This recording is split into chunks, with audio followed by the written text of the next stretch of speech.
Good evening, and welcome back to Bedtime Historian. Tonight we're stepping far back into the late 1600, where daily life was messy, smelly, and occasionally deadly. Imagine the narrow streets of Bristol, England, crowded with carts and shouting porters. The air carries the sharp smell of tar, fish, and wood smoke. Tall masted ships line the docks, their hulls creaking as the tide rises and falls. This is the world into which a boy named Edward Teach was born, sometime around 1680. No one recorded the exact day or even the precise year, which was common enough for families of modest means. His father was most likely a sailor or a dock worker, the kind of man who left home for months at a stretch and returned with salt-stained clothes and stories of distant ports. His mother kept a small household together, stretching every penny and every scrap of food. Young Edward would have grown up hearing the constant noise of the harbour, the clatter of chains, the calls of gulls, the heavy thump of barrels being rolled along the quay. So, before you get comfortable, take a moment to like the video and subscribe, but only if you genuinely enjoy what I do here. Wherever you are tonight, drop a quick comment with your city and the local time. I always enjoy seeing where these stories find you. Now, dim the lights, maybe turn on a fan for that soft background hum, and let's ease into tonight's journey together. The year was around 1680, when a boy named Edward Teach first appeared in the records of Bristol, a crowded port city in the west of England, where the River Avon met the Severn estuary and opened onto the wider world. Bristol was then one of the busiest harbours in the kingdom, second only to London in the volume of ships that tied up along its quays. Tobacco from Virginia, sugar from the West Indies, wine from Portugal, and African goods carried under increasingly regulated triangular trade routes all passed through these waters. The streets behind the docks were narrow, cobbled, and perpetually damp from river mist and frequent rain. Timber-framed houses leaned close together, their upper stories almost touching, while the ground floors housed taverns, chandlers, sailmakers, and coopers whose hammers rang from dawn until well after dark. Edward grew up in this environment of constant movement.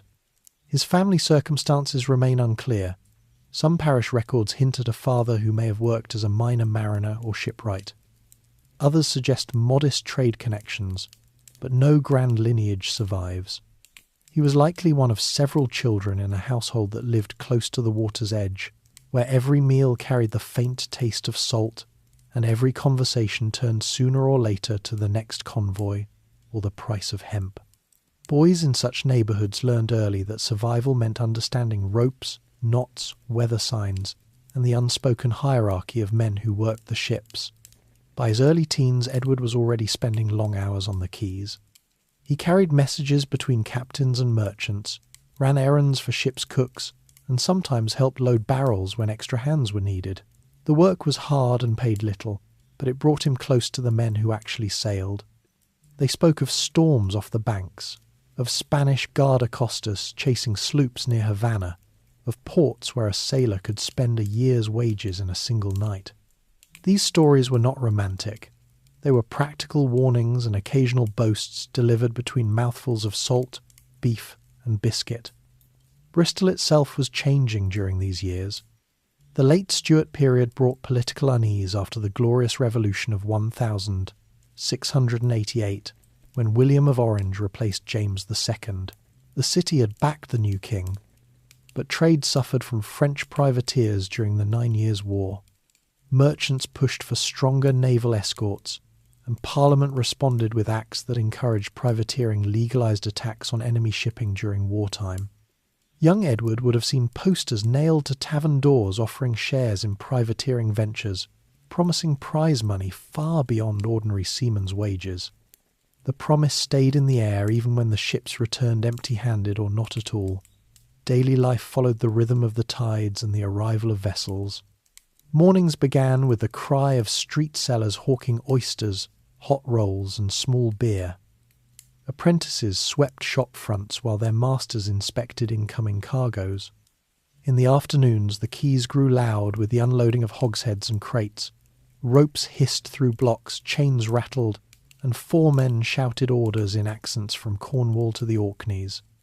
Evenings brought sailors ashore, Scots, Irish, Welsh, and increasingly men from farther afield who had been pressed or simply signed on for adventure. Taverns served strong West Country cider, rum punch when sugar ships were in, and boiled mutton or fish stew thickened with ship's biscuit when money ran short. Edward developed a tall, broad-shouldered frame early. Contemporary descriptions, though written much later, agree he was unusually large for the time, well over 6 feet, when most sailors stood closer to 5.5. His strength helped him move quickly from errand boy to deckhand. By his late teens he was making short coastal runs to London, Plymouth, and occasionally up to Liverpool, learning the feel of different vessels, the quick, shallow draught sloops that hugged the shore, the broader merchantmen that crossed the Atlantic, the occasional naval frigate that anchored with greater ceremony. He was quiet among the older hands, observant rather than talkative. Shipboard life demanded obedience, and he gave it without complaint. Yet he listened carefully when captains discussed routes, winds, currents, and the best ways to evade customs officers or hostile privateers. He watched how experienced men tied knots that would hold in a gale, how they judged a sail set by the way it filled, how they rationed water and powder when supplies ran low. These were not abstract lessons. They were the difference between reaching port and drifting for weeks on short allowance. The political currents of the time touched even a young sailor's world. The 1690s saw England locked in war with France, and Bristol merchants lost ships to enemy raiders. The government responded by issuing letters of marque more freely, turning merchant vessels into temporary warships.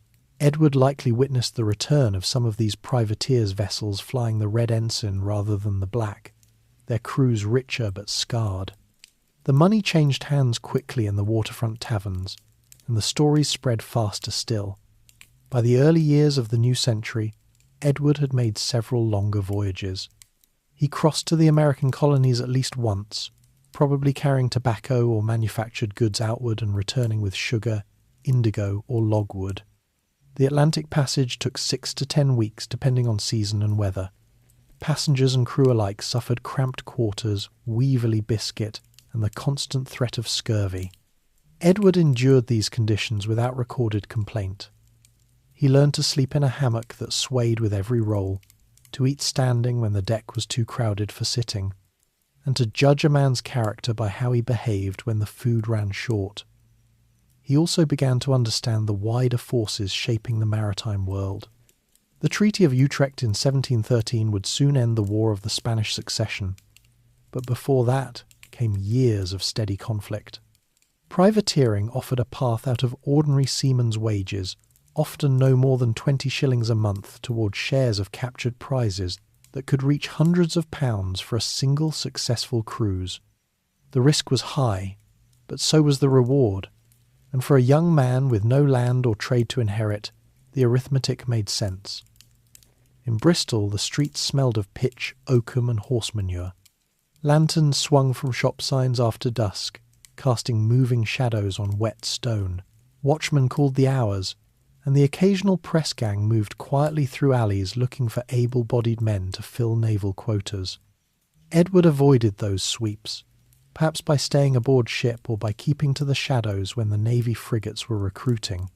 He preferred the merchant service, where discipline was strict but not brutal, and where a skilled hand could rise through steady work.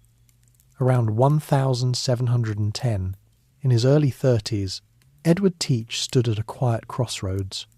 He had learned the trade thoroughly: navigation by dead reckoning, basic gunnery, sail handling, and the unspoken codes that kept crews from murdering one another during long voyages. He had seen enough of the world to know that ordinary merchant service offered security but little wealth, while wartime privateering offered the opposite. The next few years would decide which path he followed. The city continued its steady pulse around him. Ships arrived and departed. Cargoes were tallied, duties paid, crews paid off. Edward remained part of that rhythm, tall and quiet, watching, waiting, and learning. Maritime apprenticeship. The decision came quietly in the spring of 1701. Edward Teach signed articles aboard a merchant brig bound for the West Indies, leaving the familiar Bristol quays behind for the longer Atlantic crossing.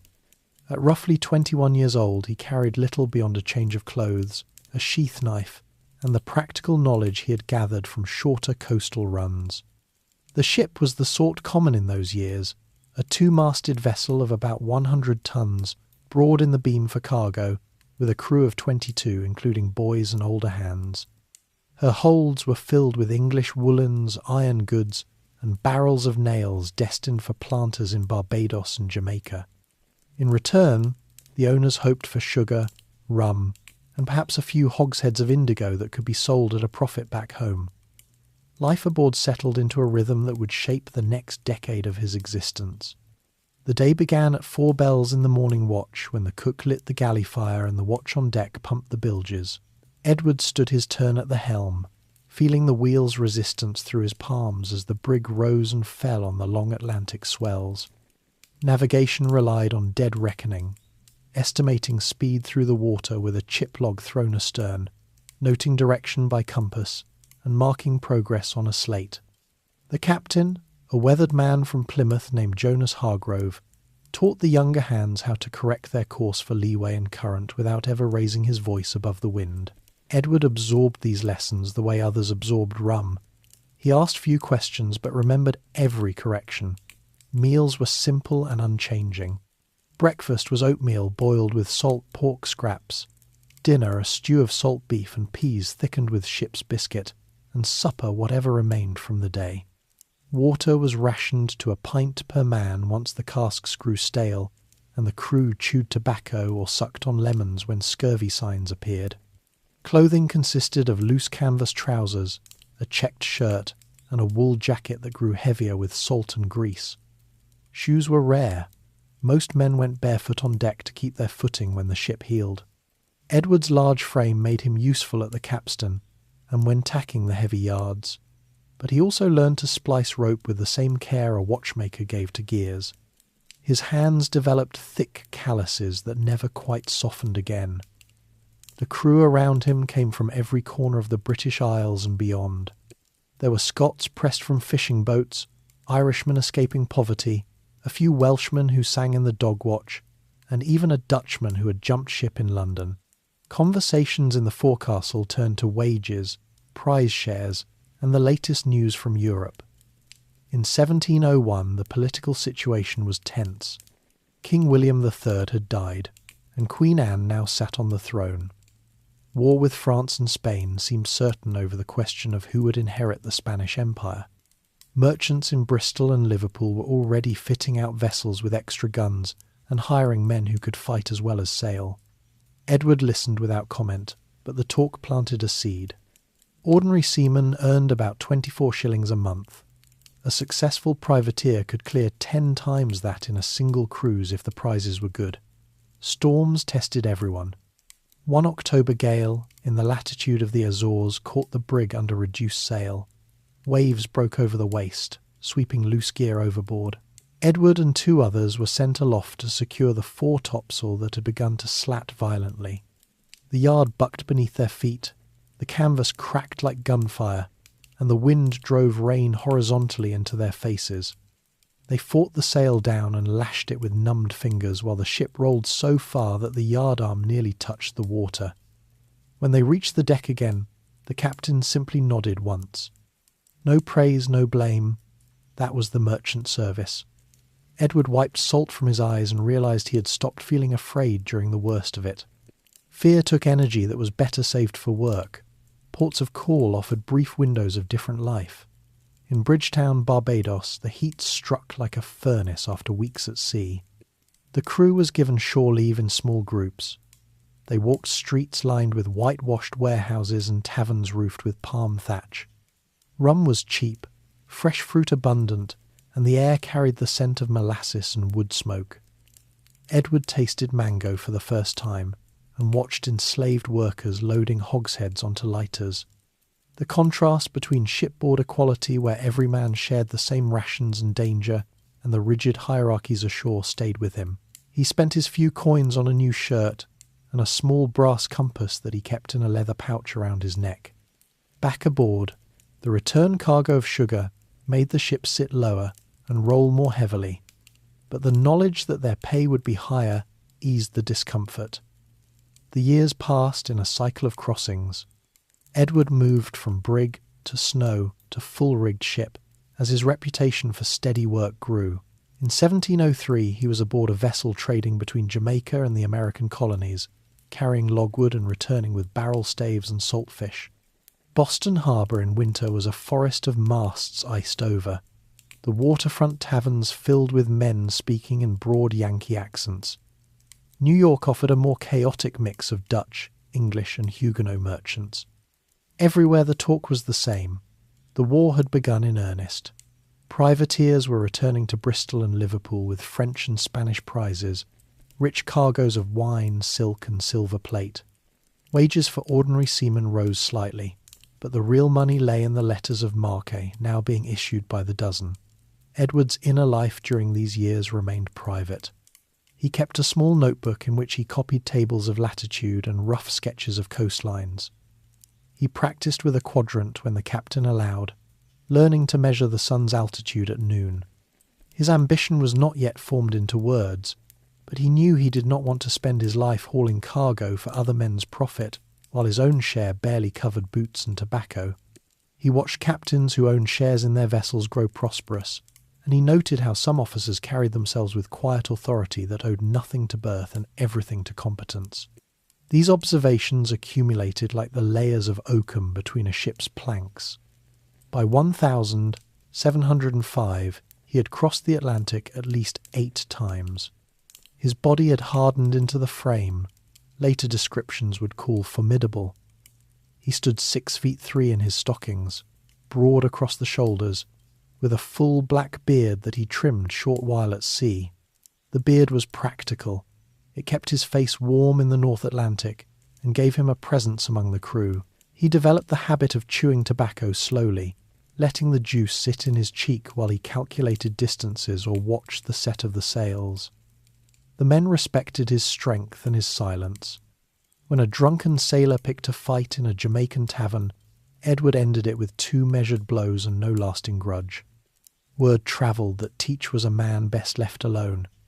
England's naval expansion touched even the merchant service.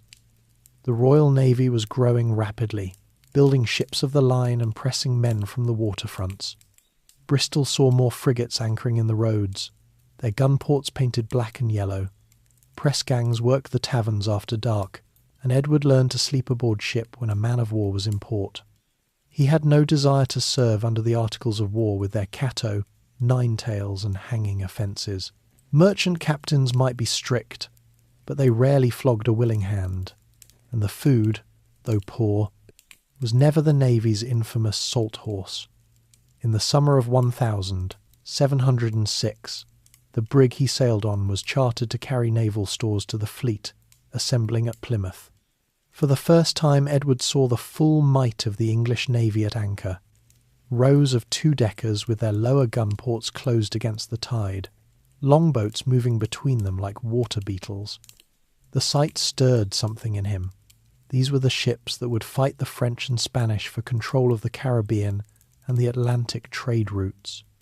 The war had already shifted the balance of power at sea, and every merchant sailor felt the change in escort availability and in the prices paid for captured goods. His habits ashore remained simple. He avoided the more expensive brothels and gambling houses, preferring a quiet corner in a chandler's tavern where he could listen to returning privateers spin their yarns. One man described taking a Spanish galleon off Cartagena with only 20 hands against 80. Another spoke of the silver bars stacked like cordwood in the prize's hold. Edward stored these accounts away. He was not yet ready to risk everything, but the mathematics were becoming clear. A privateer's articles gave each man a full share after the owners took their cut. A single good prize could equal 5 years of merchant wages. The following year, he signed aboard a larger vessel trading to Virginia. The Chesapeake Bay was a different world wide, muddy rivers lined with tobacco plantations, the air heavy with the smell of curing leaf. Crews went ashore to help roll hogsheads down to the wharves. Edward worked alongside enslaved labourers whose lives were bound to the crop in ways he could scarcely imagine. The experience deepened his sense that the entire Atlantic economy rested on unequal foundations, yet he said nothing. His focus remained on the sea and the skills that might one day let him choose his own course. By late 1708, Edward Teach had become a reliable mate on several vessels. Captains sought him out because he could handle a watch without supervision, and because he never lost his head in a blow. He had learned to judge a ship's trim by the way she sailed, to anticipate squalls from the colour of the sky at sunset, and to maintain discipline among a mixed crew without raising his voice. His fears, storms, disease, financial ruin had not disappeared, but they no longer dominated his thoughts. In their place sat a steady calculation. The war was entering its final years, privateering commissions were still being granted, and the Caribbean offered opportunities that Bristol wages could never match. The apprenticeship was nearly complete. The next step would take him beyond the merchant service and into the armed vessels that blurred the line between trade and war. Edward Teach stood on the quarterdeck of a Snow anchored in Kingston Harbour, one humid evening in 1709, watching the sun set behind the Blue Mountains, and made his choice. When the ship paid off in Bristol the following spring, he would not sign for another merchant voyage. The sea had taught him everything it could under peaceful articles. Now he would test himself under the rules of war. War of Spanish Succession Edward Teach stepped ashore in Bristol in the early weeks of 1710, with his pay from the last merchant voyage tucked inside a canvas belt. The city looked the same wet stone, the smell of tar and river mud, but something had shifted inside him. The decision he had reached in Kingston Harbour now felt solid. He walked straight to the offices of a merchant house near the quay that was fitting out a privateer. The vessel was the Queen Anne's Revenge in name only at this stage. She was actually a sloop of about 90 tons, recently purchased from a sugar trader and being pierced for 12 guns. Her captain, a man named Benjamin Hornigold, who had already made several successful cruises, was hiring hands who could fight as well as sail. Teach's size and quiet competence got him signed on as an able seaman with the promise of an extra quarter share if he proved useful at the guns. The articles were read aloud on the deck before the ship cleared the dock. Each man would receive one full share of any prizes after the owners took their cut and the captain his too. Wounded men received compensation from a common fund, 600 pieces of 8 for the loss of a right arm, 400 for a leg. No man was to strike another aboard ship. Disputes waited until they reached land. The rules were clear and fairer than anything Teach had known in the merchant service. The crew numbered 60, a mixed group of Bristol men, a few from Liverpool and some who had drifted down from London after naval service. They loaded powder, shot, and provisions with the knowledge that this voyage carried real risk, but also real possibility. The sloop slipped down the Avon on the morning tide in late February. The war, now in its 9th year, had turned the Caribbean into a hunting ground. French and Spanish merchant ships still crossed the Atlantic in small convoys, and the waters around the Windward Islands offered plenty of targets. Teach stood his watch at the helm as the ship cleared the Bristol Channel and met the open sea. The difference from merchant life was immediate. Lookouts were doubled, the guns were exercised every morning, and every man practised with cutlass and pistol on the main deck. Powder was issued sparingly for drill, but the smell of it lingered in the air like a promise. Life settled into a new pattern. Days began with the same ship's bell, but the work mixed seamanship with preparation for combat. Teach helped mount the carriage guns, learning how to secure them against the roll and how much elevation to give for a shot at 1,000 yards. The cook still boiled salt beef, but now there was occasional issue of rum, half a pint a day, when the captain felt the crew needed steadying. Clothing remained practical, loose trousers, checked shirts, and a Monmouth cap. Teach kept his beard trimmed short, but let it grow fuller than before. It marked him as a man who had chosen this life. In the forecastle, the talk was of previous prizes: French sugar ships taken off Martinique, Spanish wine cargoes seized near Puerto Rico. No one boasted. They simply calculated shares. The first weeks at sea were spent working the ship into fighting trim. Hornigold drilled the crew in boarding tactics, dividing them into parties with specific tasks: one to secure the enemy's deck, another to go below for the strong room, a third to man the pumps if the hull was holed. Teach was placed with the gun crew on the starboard battery. He learned to judge the moment when the ship's roll brought the target into the sights, to sponge the barrel, load the cartridge, and step clear before the gun captain touched the match. The noise and smoke were new, but his steady hands kept the piece from jumping out of battery. They raised the island of Madeira in April and watered there before turning southwest toward the Caribbean. The crossing passed without incident, though one man fell from the rigging and broke his arm. The articles paid him out immediately in coin taken from the ship's chest. Teach spent his off-watch hours studying the charts Hornigold kept in the great cabin. The captain was open with his officers about routes and likely hunting grounds. Teach absorbed the information silently, noting how the trade winds shaped the sailing paths and how the Spanish floaters still tried to slip through despite the war. The first capture came off the coast of Hispaniola in May. A small French brigantine loaded with coffee and indigo was sighted running before the wind. Hornigold hoisted British colours and fired a gun across her bow. The Frenchman struck without a fight. Teach boarded with the prize crew, feeling the unfamiliar deck under his feet. The French captain, a thin man with a worried expression, handed over his papers without protest. The cargo was modest, but the vessel itself was sound. Hornigold decided to keep her as a tender, and Teach was among those chosen to sail her back to the main ship. The experience taught him how quickly a prize could change hands, and how little resistance most merchantmen offered when faced with armed sloops. Over the next 18 months, the privateer took 7 more prizes. Some were French coastal traders carrying salt and wine. One was a Spanish packet with letters of credit that brought a decent sum when sold in Jamaica. Each capture followed a similar pattern: sighting, chase, surrender, boarding, inventory, and division. Teach's share grew steadily. He sent small amounts back to Bristol when the ship touched at Port Royal, but most of his money stayed with him in a locked chest. He developed the habit of counting his coins quietly at night, calculating what another year of this life might bring. The fear of battle never fully left him, but it became manageable, like the fear of a storm, something to prepare for rather than dwell on. The crew changed over time. Men were wounded, others took their shares and left at Kingston or Antigua. New hands came aboard, some from captured vessels who chose to join rather than go to prison. A few runaway indentured servants from the plantations. Teach watched how Hornigold handled these newcomers. The captain was firm but not cruel. He offered rum to celebrate a prize and withheld it when discipline slipped. The political realities of the war shaped every decision.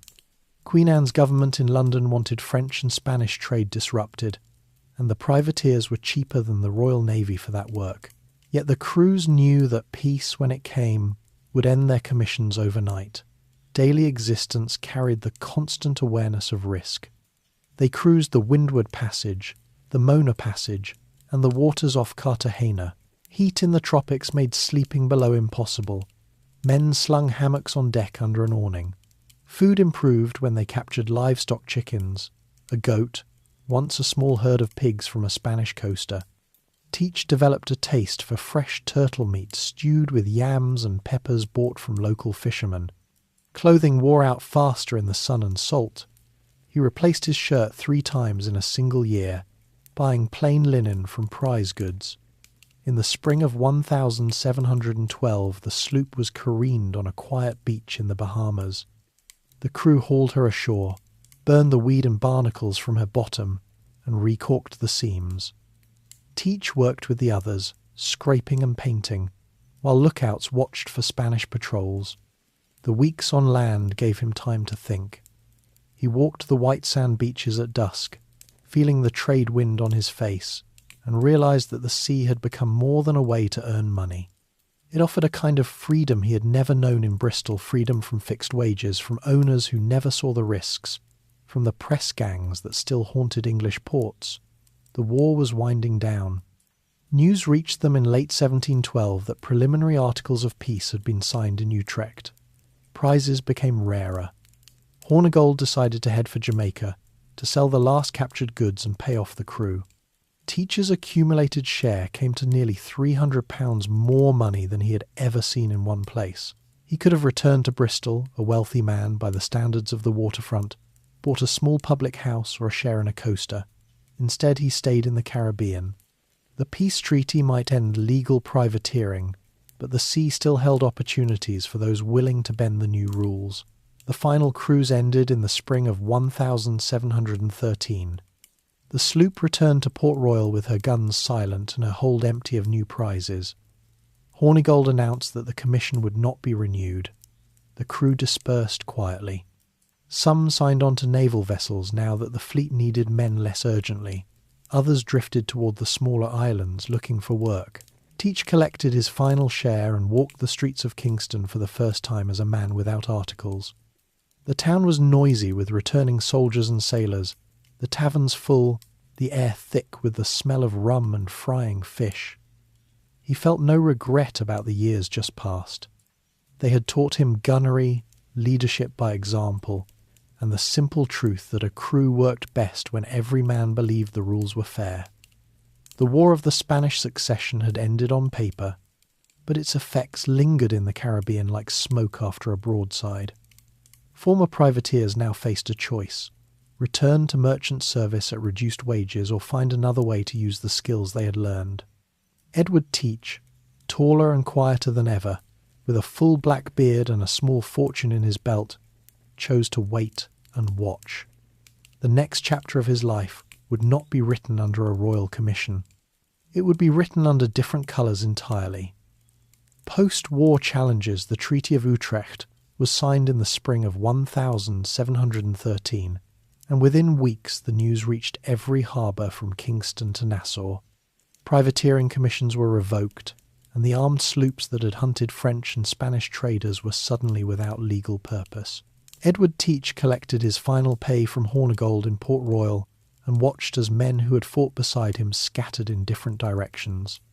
Some returned to England on merchant ships, hoping for steady wages now that the navy no longer pressed so hard. Others signed on to whalers bound for the northern fisheries. A few lingered in Jamaica, drinking their shares and waiting for something to change. Teach chose neither path. He had money in his belt enough to live quietly for a year or two, but the idea of returning to hauling cargo for a captain who never saw the deck felt like stepping backward. The Caribbean after the war settled into an uneasy calm.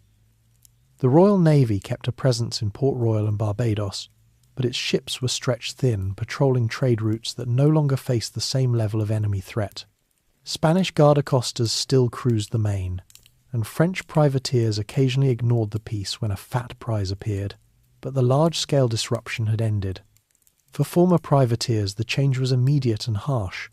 Wages for ordinary seamen dropped back to pre-war levels, often less than 20 shillings a month with no prospect of prize money. Merchants hired fewer hands, preferring to wait out the uncertain months rather than risk unprofitable voyages. Unemployment spread along the waterfronts like rot in wet timber. Teach spent the summer months in Nassau, a small settlement on New Providence Island in the Bahamas. The place had grown during the war as a convenient stop for privateers needing water, wood, and repairs. Shallow harbours protected vessels from heavy weather, and the island's position placed it near the Florida Straits and the Gulf Stream routes used by homeward-bound Spanish treasure fleets and English traders alike. By 1713, Nassau consisted of a few dozen wooden houses, a tavern or two, a careening beach, and a collection of tents and shacks occupied by sailors who had nowhere else to go. The British governor in the Bahamas had little authority. His salary was small, his garrison smaller, and the island lay far from the main colonial centres. Law existed mostly on paper. Daily life in Nassau followed no fixed schedule. Men rose when the sun grew hot, worked when a ship needed hands, and drank when money or credit allowed. Food came from fishing, from small gardens of yams and plantains, and from occasional trading with passing vessels. Turtle was plentiful, caught from small boats using nets or speared in the shallows. Rum flowed freely, distilled locally from molasses or brought in by Bermudan sloops.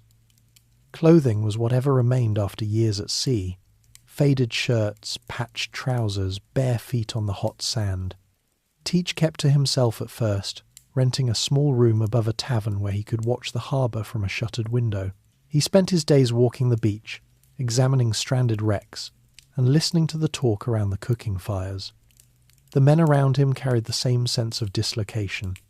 Many were in their 20s and 30s, skilled seamen with no land to return to and no trade beyond the one they had practiced during wartime.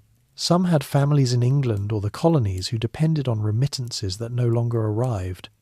Others had burned their bridges deserted from naval service, quarrelled with captains, or simply preferred the loose society of the islands to the rigid hierarchies ashore. Conversations turned often to the old days, the thrill of a chase, the weight of silver bars in the hold, the moment when a merchant captain struck his colours. The stories were told without exaggeration, simply as facts that had once meant full pockets and full bellies. Teach observed how quickly the money disappeared. A man who had cleared £400 from a single prize could run through it in months, spending on rum, gambling, women who arrived on trading sloops, or repairs to small boats they hoped to use for fishing. Debt followed, then reliance on credit from tavern keepers who charged exorbitant rates. When credit ran out, men turned to odd jobs, careening hulls for passing captains, loading salt at the pans on nearby islands, or joining short voyages to cut logwood on the Mosquito Coast. The work paid poorly and carried its own risks. Spanish patrols still captured logwood cutters and sent them to prison in Havana.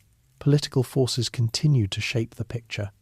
The Treaty of Utrecht had redrawn colonial boundaries. Britain gained Gibraltar, Minorca, and the Asiento, the monopoly right to supply slaves to Spanish America. France kept its Caribbean islands but lost some territory in Canada. Spain retained control of the treasure fleets, but agreed to peace terms that favoured British trade. In practice, the Asiento opened new opportunities for smuggling, and Nassau became a convenient base for those who wished to bypass Spanish customs. The British government in London paid little attention to the Bahamas. The colony was distant, poor, and troublesome. Governors came and went, often leaving after a few months when fever or frustration took hold. Teach's habits during these months were steady and deliberate. He avoided heavy drinking, preferring to nurse a single mug of rum, while others grew loud. He kept his money hidden in several places, some buried in oilskin pouches near the beach, some carried in a belt. He maintained his equipment, sharpening his cutlass, oiling his pistols, mending sails he had salvaged from wrecks. His beard grew longer now that no captain required it trimmed. It reached his chest in thick black strands that he occasionally braided when the wind was strong. The change was practical as well as personal. The beard helped shield his face from sun and spray, and it gave him a distinctive appearance that men remembered. He began to form quiet alliances. A few men from the old Hornigold cruises approached him with ideas, small ventures to salvage wrecks, short trading runs to nearby quays, or simply pooling resources to buy a sloop outright. Teach listened without committing. He knew that outright piracy attacking any vessel without commission was now a hanging offence under English law, but the line between legal salvage, smuggling, and robbery had always been thin in these waters. The lack of regular naval patrols made enforcement almost impossible. A ship could take a prize, strip it, and disappear among the thousands of quays before any authority arrived. By late 1714, the situation in Nassau had hardened. More men arrived, former privateers from other colonies, deserters from merchant ships, even a few escaped indentured servants who had crossed from the Carolinas in stolen boats. The settlement grew to several hundred souls, most living in makeshift shelters of palm thatch and driftwood. Food became scarcer as fishing grounds were overworked and gardens failed in the poor soil. Sickness spread: dysentery from bad water, fevers from mosquitoes that bred in standing pools after rain. Teach survived by staying active, fishing with a handline from the rocks, trading fresh catch for bread or rum, helping careen vessels for a share of the work. One evening, in early 1715, he joined a small group around a fire on the beach. The talk turned to the recent arrival of a Spanish treasure fleet that had wrecked off the Florida coast the previous summer. Coins and bars had washed ashore, and salvors from several colonies were already working the wrecks under dubious Spanish permission. The story interested Teach. Salvage was legal if one obtained a warrant, but in practice many simply helped themselves. The distance to Florida was manageable in a fast sloop, and the rewards could be substantial. He listened carefully as men described the location: shallow reefs near the shore, easy to reach but dangerous in a blow. The idea took root slowly. Teach began to gather tools: a sounding lead, spare cordage, a few small anchors for working close inshore. He spoke quietly with 2 or 3 men he trusted from the old days, capable hands who knew how to handle a small vessel and keep their mouths shut. They pooled what money remained and purchased a sloop of about 30 tons from a Bermudan trader who had grown tired of the islands. The vessel was sound but plain, no figurehead, no fancy paint, just a clean hull and a single mast rigged fore and aft. They named her informally the Revenge, though no formal christening took place. In the spring of 1715, Teach and his small crew cleared Nassau, bound for the Florida wrecks. The voyage was short, 3 days of fair winds, and they arrived to find the coast already busy with salvors. Spanish officials had established a camp, but their control was weak. English boats worked alongside them, often paying a small fee for the privilege of diving the wrecks. Teach's group joined the activity. They anchored well offshore, used small boats to reach the shallows, and spent long days in the water searching for scattered cargo. The work was exhausting, holding breath, prying open chests with crowbars, hauling heavy silver bars through the surf, but the rewards came quickly. A single good find could yield hundreds of pieces of 8. Teach proved methodical. He marked locations with buoys, noted depths and currents, and kept careful account of every coin or bar brought aboard. His share was equal to the others, but he insisted on clear records to prevent disputes. The experience reinforced what he already knew. Organisation and discipline turned chance into profit. By summer they had accumulated a respectable haul, not enough to retire, but enough to refit the sloop and consider longer ventures. The return to Nassau brought a changed atmosphere. The settlement had grown more lawless in their absence. Fights broke out over women and rum, theft was common, and the few remaining officials stayed inside their stockade. Teach saw the pattern clearly. Without steady work or authority, men turned inward, preying on one another. He kept his crew small and loyal, paying them promptly and treating them fairly. The sloop was careened again, her bottom cleaned, her rigging renewed. Teach's beard was now a full, dark curtain that reached his waist when loose. He tied it back during work, but let it hang free ashore, a silent marker of the man he had become. By late 1715, the Bahamas had become a refuge for those who no longer fit anywhere else. The governor in Nassau had little power to enforce order, and London seemed content to ignore the distant colony. Teach understood the opportunity. The same conditions that made life difficult sparse authority, scattered islands, busy trade routes, also made it possible to operate beyond the reach of law. He had no grand plan yet, only a growing certainty that the sea still held ways to earn a living, even if those ways now carried different names. The post-war years had stripped away illusions. Peace brought no golden age for the men who had fought it. Instead, it brought empty pockets, idle hands, and the quiet realization that skills learned in war did not vanish with the treaties. Edward Teach, standing on the deck of his small sloop one evening as the sun dropped behind the quays, felt the familiar pull of the horizon. The next move would not be salvage or trade. It would be something older, simpler, and far more direct. Arrival in Nassau.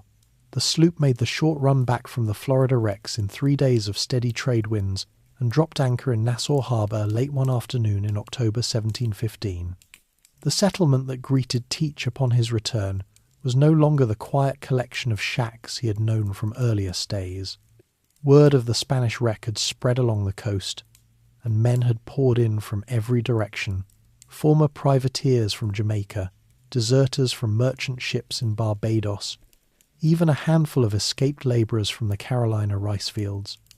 The population had swollen to well over 1,000 souls, with more than 40 vessels of various sizes riding at anchor or beached for repairs. No governor's flag flew anywhere. The last appointed official had sailed away months earlier, complaining of fever and unpaid salary, leaving behind an empty stockade and a single rusty cannon. Teach waded ashore through the warm shallows, carrying his portion of the silver in a heavy canvas sack slung over his shoulder. The beach was alive with activity that had its own loose order. Groups of men dragged logs to build new shelters, others hauled fresh water from inland springs in barrels lashed to poles, and small boats ferried supplies between the anchored ships. The air held the sharp tang of fresh-caught fish grilling over driftwood fires, mixed with the sweeter smoke of tobacco and the ever-present salt breeze. No one demanded papers or questioned his right to be there. In Nassau, a man's pass stayed at sea. What mattered was whether he could pull his weight and keep his word. He found a spot near the eastern end of the harbour where the sand gave way to low scrub. Using timbers salvaged from an old wreck and palm fronds for roofing, he and 2 crewmates from the Florida trip put up a simple shelter in a single day. Inside he hung his hammock, stowed his chest of clothes and weapons, and placed the silver under the floorboards wrapped in oilcloth. The arrangement was temporary but functional, the same as hundreds of others around him. Life here followed the rhythm of the tides rather than any clock. At dawn the harbour filled with the sound of caulking mallets and saws as crews worked on their hulls during low water. Teach joined one such party the next morning, scraping weed from a brigantine's bottom and paying for the labour with a handful of the coins he had just brought back. The work left his arms aching, but gave him a place among the men without drawing attention. Food was straightforward and plentiful, if a man was willing to help gather it. Fishing lines went out every morning from small dugouts, and the catch grunts, snapper, and the occasional barracuda was divided among whoever showed up to clean and cook. Turtle meat appeared when boats returned from the quays, stewed with wild onions and hot peppers in iron pots set over coals. Bread came from cassava roots pounded into flour, baked into flat cakes that kept for days in the dry air. Rum was the universal drink, bought from Bermudan traders or distilled on the spot from molasses barrels. Men watered it heavily to make it last, and no one drank alone. Sharing a mug was the basic courtesy that kept arguments from starting. The community around Teach was building its own way of living, without outside interference. Captains who had known one another from the war years gathered under a large shade tree each evening to discuss routes and targets. They drew up simple articles for any voyage that required more than one ship. Equal shares for all hands, extra for the man who spotted the prize, compensation from the common fund for injuries. Votes decided everything from who would captain to where the next cruise would head. Teach listened from the edge of these meetings, his tall frame easy to spot, but his voice rarely heard. The men respected the silence. It marked him as someone who thought before acting. His own daily habits settled into the pattern of the place. He rose with the first light, checked the sloop for any overnight damage, and spent an hour cleaning and loading his pistols on a flat rock overlooking the water. The beard had grown unchecked during the Florida months, and now hung thick and dark to his chest. He combed it with a piece of bone each morning and tied it back with a length of yarn when working. The nickname Blackbeard began to circulate in casual talk around the fires, not as a title he claimed, but as a simple description that everyone understood. He did not correct it. In the afternoons he walked the harbour, noting which vessels looked fast and which captains kept their crews in good order. Evenings he sat quietly with a small group that included a few faces from the old Hornigold days, exchanging news of recent arrivals and the prices being paid for captured goods in distant ports. Political forces that once shaped Bristol and the wartime Caribbean had simply vanished here. London was too far away and too busy with its own affairs to send ships or officials. The Spanish kept to their main trade routes, unwilling to risk men on a distant island that offered little profit. The French had their hands full with their own plantations. This left the harbour and the surrounding quays under the practical control of the men who lived there. They posted lookouts on the high ground to watch for sails, and any suspicious vessel was met by armed boats before it could enter. The system worked without formal government. It relied on shared interest and the knowledge that betrayal meant being cut off from the only safe place in the region. Clothing reflected the practical needs of constant sun and salt water. Most men wore loose canvas trousers cut off at the knee, checked shirts faded to grey, and wide-brimmed hats woven from palm leaves. Shoes were rare. Bare feet gripped the sand and the deck better. Teach kept 2 good shirts and a pair of breeches for special occasions, but everyday wear was the same simple kit as everyone else. Women in the settlement, perhaps 24 in total, ran small stalls selling mended sails, fresh bread, and occasional luxuries like needles or thread brought by traders. They moved freely and were treated with the same rough courtesy extended to any useful member of the community. As the weeks passed, Teach's role in Nassau grew, without any deliberate effort on his part. He helped careen 3 different sloops, earning shares of small stores in return.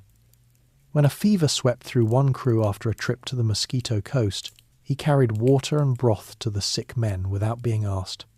His size and steady manner made him useful in settling minor disputes.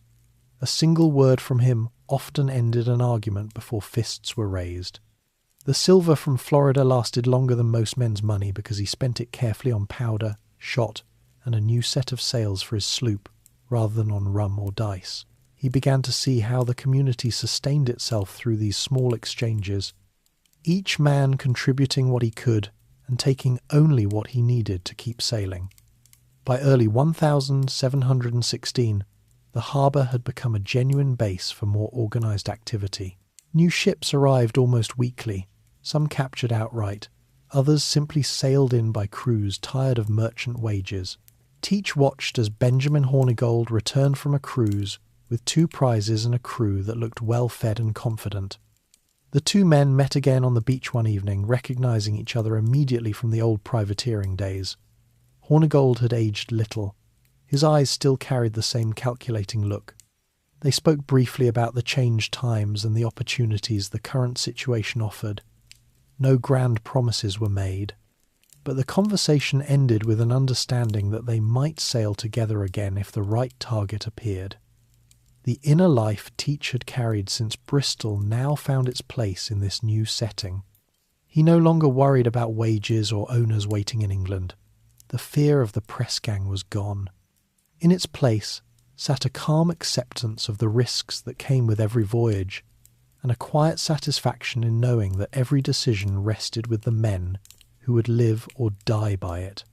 He kept his small notebook of charts and notes, adding sketches of the Bahama Cays and the currents between them. His ambitions remained private, but they had sharpened. A fast ship, a reliable crew, and the freedom to choose when and where to sail. The settlement continued its steady growth around him. More huts went up, more fires burned at night, more sails appeared on the horizon. The culture that developed was one of practical democracy at sea and rough equality on land. Men who had been pressed into naval service or beaten by merchant captains found a different order here. They voted on their leaders, shared their prizes, and answered to no king or parliament.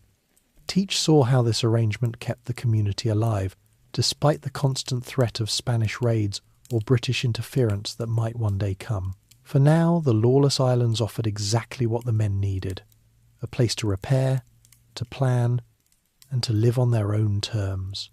He spent one quiet afternoon sitting on the bow of his sloop, watching the sun set behind the low hills of New Providence. The harbour was full, the beach alive with movement, and the sound of laughter mixed with the creak of rigging drifted across the water. The decision he had felt pulling at him after the Florida trip had now taken solid form. The next chapter would begin here, among these men, under these skies, in the only place in the Atlantic where a former merchant sailor could become something the world had never seen before. Hornigold's crew. The decision came one morning when the sun had just cleared the low hills behind Nassau. Edward Teach walked down to the water's edge where Benjamin Hornigold's sloop lay at anchor and signalled his intention to join the crew. Hornigold accepted him without question. The two men had sailed together during the war years, and Teach's reputation for steadiness had travelled with him through the Florida salvage work. Within an hour, he had moved his few possessions aboard and taken his place among the 42 men who formed the company. The vessel was a fast sloop of about 80 tons, recently careened and fitted with 10 carriage guns. She carried the name Ranger, though names changed often in those waters. Life aboard began immediately with the familiar shipboard routine that Teach knew well from his privateering days, yet with important differences. No royal commission hung over them now. Every action they took would be on their own account and at their own risk. The articles were read out once again on deck, the same simple rules that had governed the community ashore. Equal shares after the captain took his two, compensation for injuries from the common chest, no fighting aboard ship, and decisions made by vote when the company was assembled. Hornigold explained the terms quietly, and every man signed or made his mark. Teach was assigned to the gun crew on the larboard side and given a watch at the helm when needed. The sloop carried a mixed company, some from the old Bristol privateers, others who had arrived more recently from Jamaica or the Carolinas. They spoke little of their pasts. What mattered was how a man handled the lines in a squall or kept his head when the guns spoke. Hornigold himself was a steady captain in his late 30s, with a calm voice and a habit of chewing tobacco while studying the horizon. He preferred to target French and Spanish vessels when possible, avoiding English ships unless the company voted otherwise. This preference came from his own background and kept relations with passing traders from the colonies somewhat easier. The first cruise took them westward along the Bahama banks in the late spring of 1716. They sailed in company with 2 other sloops that had joined for the venture, forming a small squadron that could cover more sea room.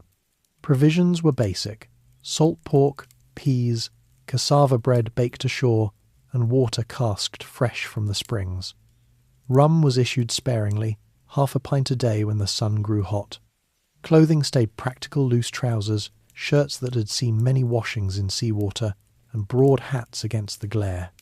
Teach kept his beard tied back during work, but let it hang free in the evenings, a habit that drew occasional comments around the cook's fire without ever becoming a topic of conversation.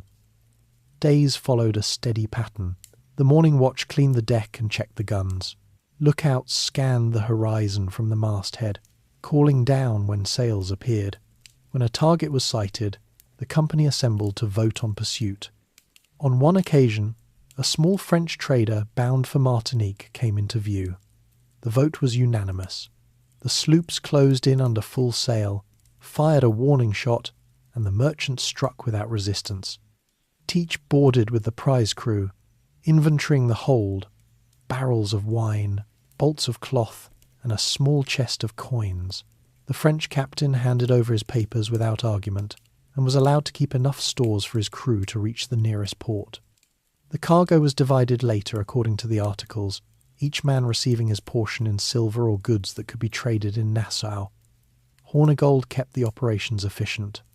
He avoided unnecessary violence, knowing that a reputation for fairness sometimes brought voluntary surrenders.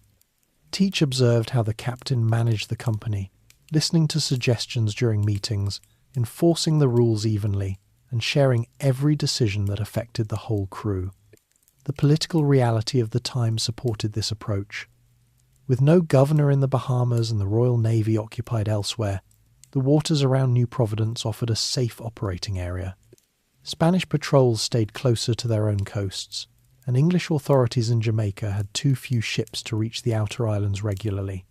This vacuum allowed the squadron to move freely, choosing targets along the trade routes that funneled through the Florida Straits and the Windward Passage. Between cruises, the sloops returned to Nassau for careening and resupply. The harbour had grown even busier during their absence. New arrivals brought news from the mainland, rumours of pardons being discussed in London, reports of Spanish guardacostas strengthening their patrols, and occasional letters from families in England or the colonies. Teach spent his time ashore repairing his gear and listening to these exchanges. He developed the practice of walking the beach at low tide, noting the condition of stranded hulls and calculating what repairs would be needed for the next voyage. His share from the first prize allowed him to buy better powder and a new set of pistols from a Bermudan trader who visited regularly. By midsummer, the squadron had taken 4 more vessels. One was a Spanish coaster carrying hides and logwood, another a French snow loaded with sugar. Each capture followed the same measured process: approach, surrender, boarding, division. Teach's role expanded quietly. Hornigold began sending him with small boarding parties, trusting his judgment in assessing cargo value and crew willingness to join. On one cruise, Teach was given temporary command of a captured sloop to act as tender, sailing in company and handling the navigation while Hornigold led from the Ranger. The experience taught him the difference between following orders and making the small daily decisions that kept a vessel moving. The crew's inner dynamics reflected the articles they lived by. Disputes over shares were settled by vote rather than force. Injured men received their compensation promptly, and those who fell ill were cared for by the company until they recovered. Teach noted how this system kept morale steady even during long weeks without a sighting. Meals were shared from the common pot turtle stew when fresh meat was available, boiled salt beef otherwise. Evenings brought quiet talk around the deck, men mending clothes or cleaning weapons while the watch changed. No one pressed Teach for stories of his Bristol days. Privacy was respected as long as a man did his work. Hornigold's leadership shaped the early pattern of operations. He avoided attacking British vessels when he could, believing it preserved a fragile balance with colonial traders who sometimes supplied the settlement. The company respected this stance even when votes occasionally went against it. Teach absorbed the lesson. Restraint in certain matters could extend their time at sea. The wider forces at play remained distant. London continued to ignore the Bahamas, focused instead on European affairs and the costs of maintaining distant colonies. Spain protested the raids, but lacked the naval strength to act decisively so far north. France watched its own trade suffer but offered no coordinated response. This neglect turned the waters around Nassau into a practical zone of self-government, where the only law was the one the men wrote for themselves. As autumn approached, Teach's standing within the crew had risen. Hornigold placed him in formal command of a captured sloop of 6 guns, giving him his own small company of 20 hands while still sailing in consort. The arrangement suited both men. Teach handled the navigation and boarding details on his vessel, reporting back each evening under the stars. The 2 sloops cruised together through the quays, taking occasional prizes and returning to Nassau with holds that kept the settlement supplied. Teach's habits aboard his own command mirrored what he had observed: steady watches, fair division of stores, and quiet enforcement of the articles. His beard had grown fuller still, and the men under him referred to him simply as Teach, or sometimes by the emerging description that followed his appearance. The winter months of 1716, 1717 brought shorter cruises because of the northerly gales that swept the banks. The squadron stayed closer to home, focusing on smaller targets and using the protected anchorages among the islands. Provisions grew leaner, more reliance on fish and cassava, less on captured livestock. Yet the company held together. Teach spent the idle weeks careening both vessels, scraping bottoms and replacing worn rigging.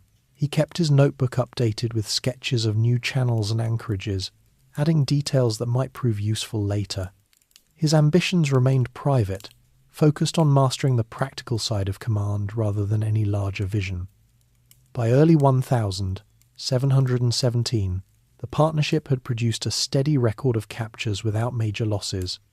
The men who sailed with Hornigold and Teach understood the value of the arrangement, shared risk, shared reward, and the freedom that came from operating beyond reach of distant authorities. Teach had moved from deckhand to commander of his own sloop in less than a year. The change felt natural, built on the skills he had gathered since Bristol and the opportunities the lawless islands provided. Hornigold continued to lead the larger decisions, but the two captains consulted regularly, dividing responsibilities according to the needs of each cruise. The early days of organised piracy in the region had taken solid form around them. Nassau served as the central base, the sloops as the instruments, and the articles as the framework that held everything together.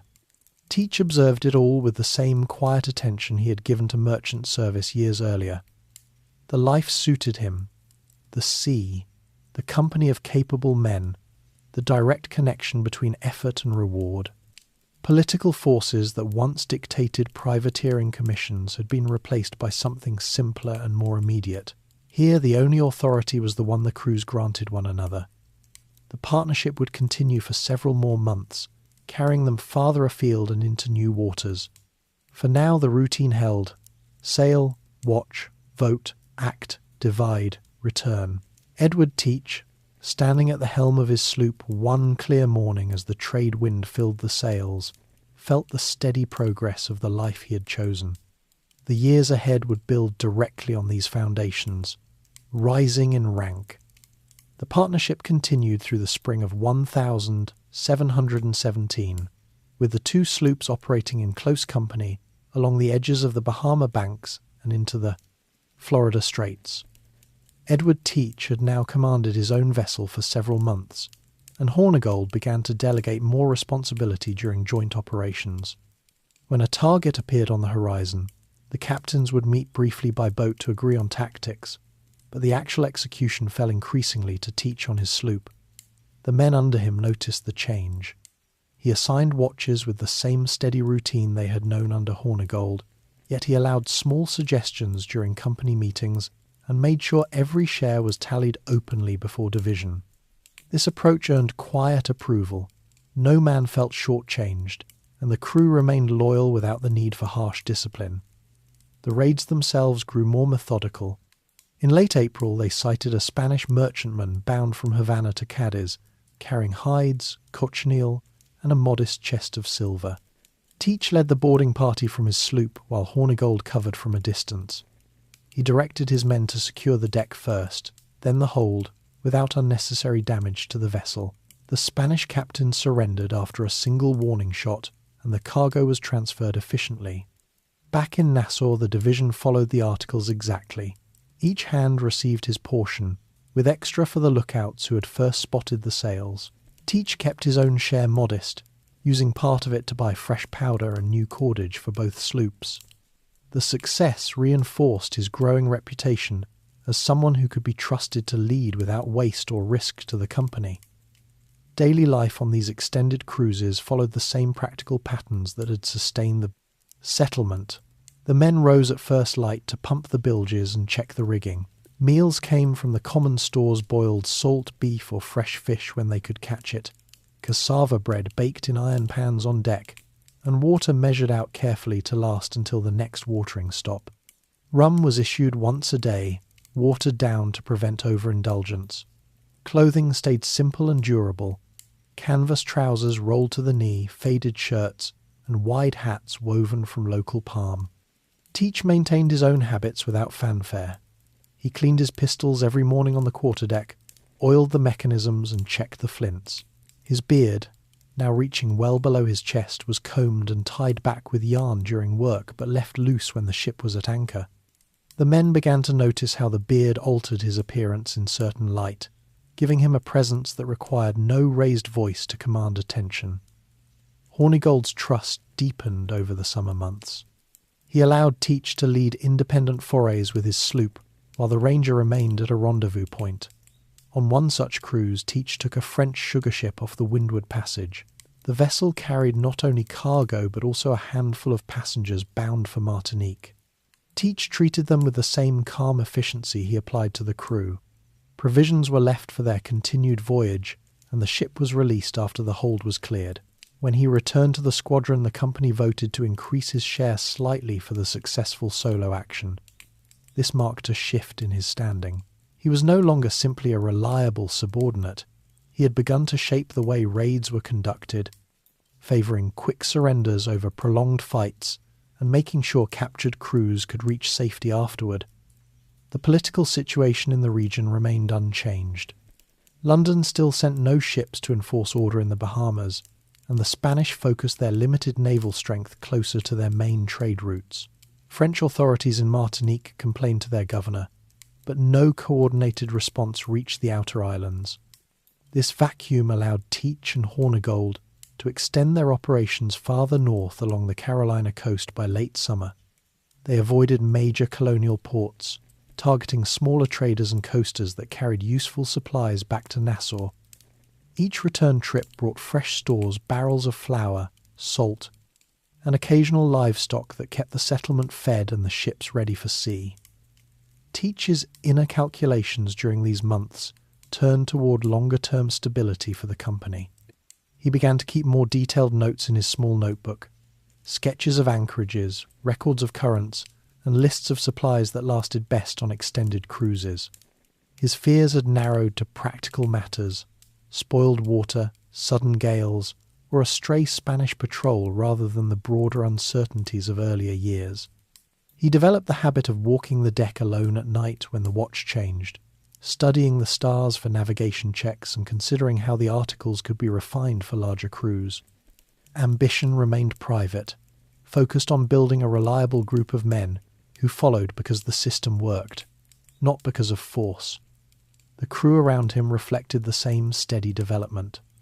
Several men who had joined from Jamaica proved skilled at gunnery and were placed in charge of specific guns under Teach's direction. Others handled the small boats used for boarding, learning to approach silently and secure lines quickly. Daily interactions stayed practical. When a man injured his hand during a gun exercise, the company voted compensation from the chest without delay. When stores ran low on one cruise, the hands agreed to shorten rations equally rather than argue over portions. Teach observed these moments and adjusted his own decisions accordingly, ensuring that leadership felt shared even as his role grew. By autumn 1717, the partnership had taken more than a dozen prizes since the beginning of the year. Teach's sloop had become the faster and more manoeuvrable of the two, and Hornigold increasingly let him choose the course when they separated for short periods. The reputation that travelled back to Nassau described a tall captain with a distinctive beard who commanded without shouting and delivered consistent results. Men who had been considering other captains began to seek places on Teach's vessel. He accepted only a few, choosing those who understood the articles and could handle both sail and gun without complaint. The additions strengthened the company without altering its balance. Clothing and personal gear reflected the life at sea. Teach replaced his shirts twice during the year, buying plain linen from captured goods and cutting them to fit his large frame. His pistols stayed at his belt even when the ship was at rest, a habit that others copied for readiness. Food improved slightly with the capture of a fishing smack carrying smoked fish and fresh fruit from the islands. The men ate together on deck when weather permitted, passing the common pot and discussing the next possible target in quiet tones. No grand plans were voiced. The talk stayed on practical matters: wind direction, likely routes, and the condition of the hull. The wider forces shaping their world remained distant, yet influential.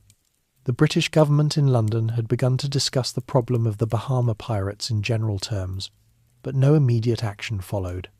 Colonial governors in Virginia and the Carolinas complained about disrupted trade, yet their own resources were limited. Spain continued to protest the losses, but kept its warships closer to the treasure routes. This combination of neglect and scattered authority gave Teach room to develop his approach.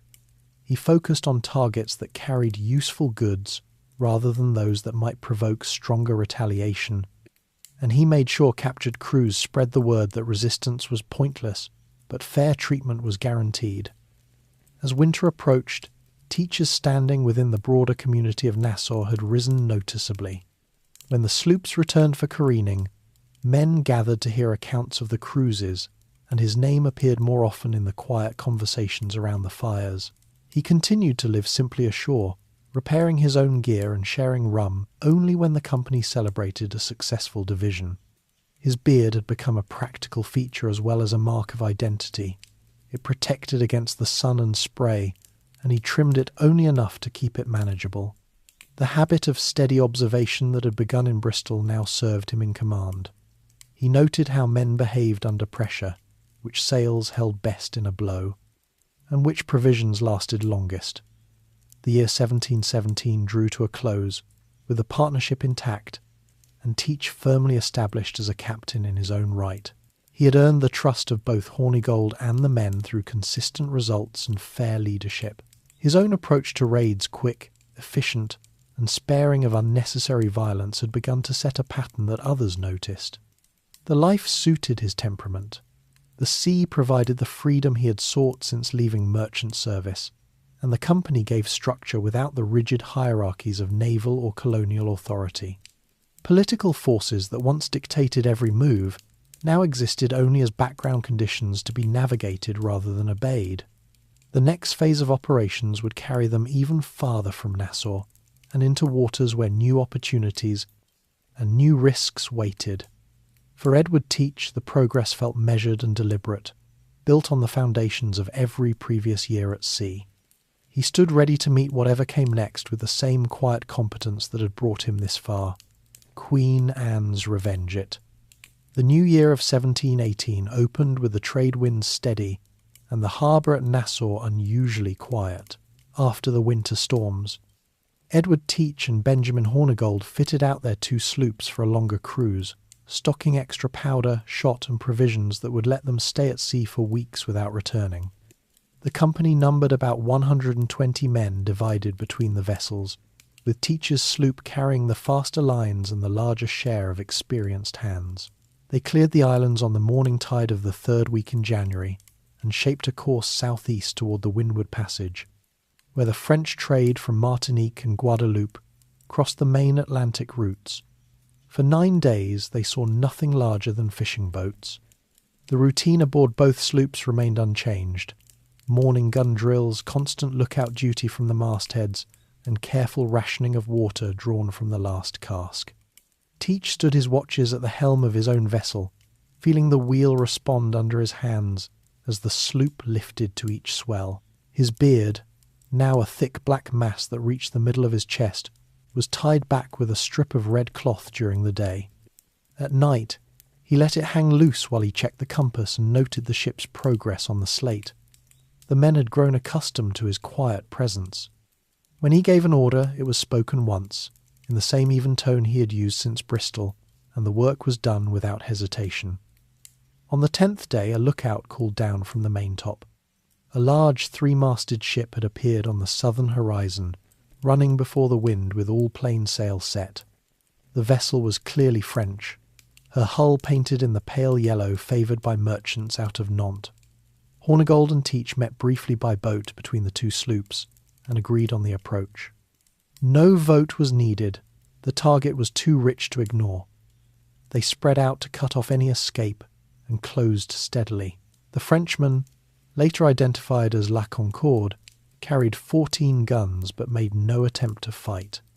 Her captain struck his colours after the first warning shot passed close across her bow.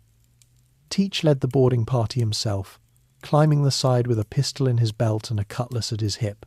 The deck of La Concorde felt solid under his feet after months on the lighter sloops. She measured 250 tons, broad in the beam, with a deep hold that still smelled faintly of the slave cargo she had carried from Guinea to Martinique the previous autumn. Her current lading consisted of sugar hogsheads, indigo, and a quantity of gold dust and coin paid for the human cargo. The French captain, a thin man named Pierre Dosset, handed over his papers without protest and asked only that his crew be allowed enough stores to reach the nearest island. Teach agreed at once. The articles had always favoured quick, clean captures. Hornigold came aboard shortly afterward. The 2 captains walked the length of the prize together, noting the strong timbers, the well-laid deck planking, and the roomy great cabin aft. La Concorde was in good repair, recently careened in Martinique, and her sailing qualities were excellent for a vessel of her size. Hornigold studied the ship for several minutes in silence, then turned to Teach and said simply that this was the vessel they had been waiting for. The company assembled on the main deck of the prize. A vote was taken. Teach would take command of the new ship, transfer his own crew across, and the smaller sloop would remain with Hornigold. The decision passed without a single dissenting voice. 40 men from the combined companies chose to join Teach immediately, drawn by the size of the prize and the promise of larger shares in future captures. Work began at once. The new flagship was renamed Queen Anne's Revenge in a short ceremony on the quarterdeck, the name chosen because the war that had trained them all still lingered in memory, and because the Queen herself had died only 3 years earlier. Guns were shifted from the sloops, 6 more carriage pieces mounted on the upper deck, bringing the total to 20. Powder and shot were redistributed evenly. Teach supervised the transfer of stores himself, making certain that every cask of water and barrel of salt beef was stowed securely. The French crew was set ashore on a nearby quay with their boat and enough provisions for 10 days. They left without complaint. The first days aboard the Queen Anne's Revenge felt different from anything Teach had known. The deck was wider, the quarters less cramped, and the ship rode the swells with a deeper, steadier motion. He established the same watch system he had used on his sloop, but now with room for a larger gun crew and a dedicated sailmaker who could repair damage while underway. Meals continued from the common pot, though the cook now had a larger galley and could prepare stews with the fresh vegetables taken from the Frenchman's stores. Clothing remained practical. Teach kept 2 new linen shirts from the prize and cut them to fit his frame, rolling the sleeves above the elbows when working the guns. Hornigold's sloop stayed in company for another week while they cruised together through the passage. They took 2 smaller French traders during that time, adding more guns and stores to the Revenge. Teach began to feel the full weight of command on a vessel this size. He walked the decks each evening after the watch changed, checking lashings and speaking quietly with the men on lookout. His fears had narrowed to the practical, keeping the hull sound in heavy weather, maintaining discipline without the need for punishment, and ensuring the powder remained dry. In the great cabin he kept his notebook open on the table, adding new entries about the ship's trim and the way she handled under different sail combinations. By mid-February, the partnership reached a natural end. Hornigold announced he would return to Nassau with his sloop and a small prize they had taken. He wished Teach well, and left 20 additional men who chose to stay with the larger ship. The separation was amicable. The 2 captains shook hands on the quarterdeck of the Revenge and parted without ceremony. Teach now commanded a vessel that could stand up to any merchantman in the Caribbean, and most naval sloops as well. He shaped a course northward, intending to cruise the Carolina coast where the trade was rich and the naval presence thin. Life aboard the Queen Anne's Revenge settled into its own rhythm. The larger crew required more organisation, yet the articles remained the same. Each man received 1 full share, the captain 2, and the company voted on major decisions. Teach kept the daily routine simple: gun exercise every morning, sail handling in the afternoon, and careful navigation by dead reckoning checked against the sun at noon. Food improved with the capture of fishing vessels that supplied fresh snapper and turtles. Rum was still issued once a day, but Teach limited the amount to keep the men alert. His own habits stayed unchanged. He continued to clean his pistols each dawn, combed his beard with a bone comb, and tied it back with the same red yarn when the wind freshened. The men who had chosen to sail with him formed a capable company. Several had served on men of war and knew the handling of heavy guns. Others were carpenters and sailmakers who kept the ship in repair without constant orders. They spoke of Teach with respect in the forecastle, noting how he never raised his voice yet expected every task completed promptly. The nickname Blackbeard, first heard in Nassau, now travelled with the ship. No one used it to his face, but the description fit the man who stood on the quarterdeck with his dark beard flowing in the breeze and his pistols crossed in his belt. Political conditions continued to favour their operations. The governor of the Bahamas remained absent, and the Royal Navy had no frigates stationed in the outer islands. Spanish protests reached Madrid but produced no immediate ships. Colonial authorities in Charlestown and Williamsburg complained about losses, yet their own patrol vessels were too few to cover the long coastline. Teach understood these realities and used them. He avoided major ports, stayed close to the shallow banks where larger warships could not follow, and made sure captured crews carried word that resistance brought damage, while surrender brought fair treatment. By March, the Queen Anne's Revenge had taken 5 more prizes along the Carolina coast. Each capture added to the stores and the company's confidence. Teach kept careful accounts in his notebook, noting the value of each cargo and the exact division of shares. His inner life had grown quieter still. The ambitions that had begun in Bristol now had a clear shape. A powerful ship under his command, a loyal company that followed the articles, and the freedom to sail where opportunity led. He no longer wondered about returning to merchant service. That life belonged to the past. The flagship rode at anchor one calm evening in a protected sound south of the Carolina Capes. The crew mended sails on deck while the sun dropped behind the low islands. Teach stood alone at the stern rail, looking out across the water. The Queen Anne's Revenge creaked gently at her cables, her new guns gleaming under the last light. The vessel had become exactly what he had needed, large enough to dominate the trade routes, fast enough to escape pursuit, and strong enough to carry the life he had chosen. The next months would test that strength, but for now, the ship felt solid beneath his feet, and the future stretched open before him. Crafting the legend, the Queen Anne's Revenge continued northward along the Carolina coast through the early spring of 1718. Edward Teach kept the ship well offshore during daylight hours, using the shallow banks and inlets to avoid any passing naval patrols. The larger hull allowed for longer cruises without frequent returns to Nassau, and the company grew accustomed to the steady motion of the three-master.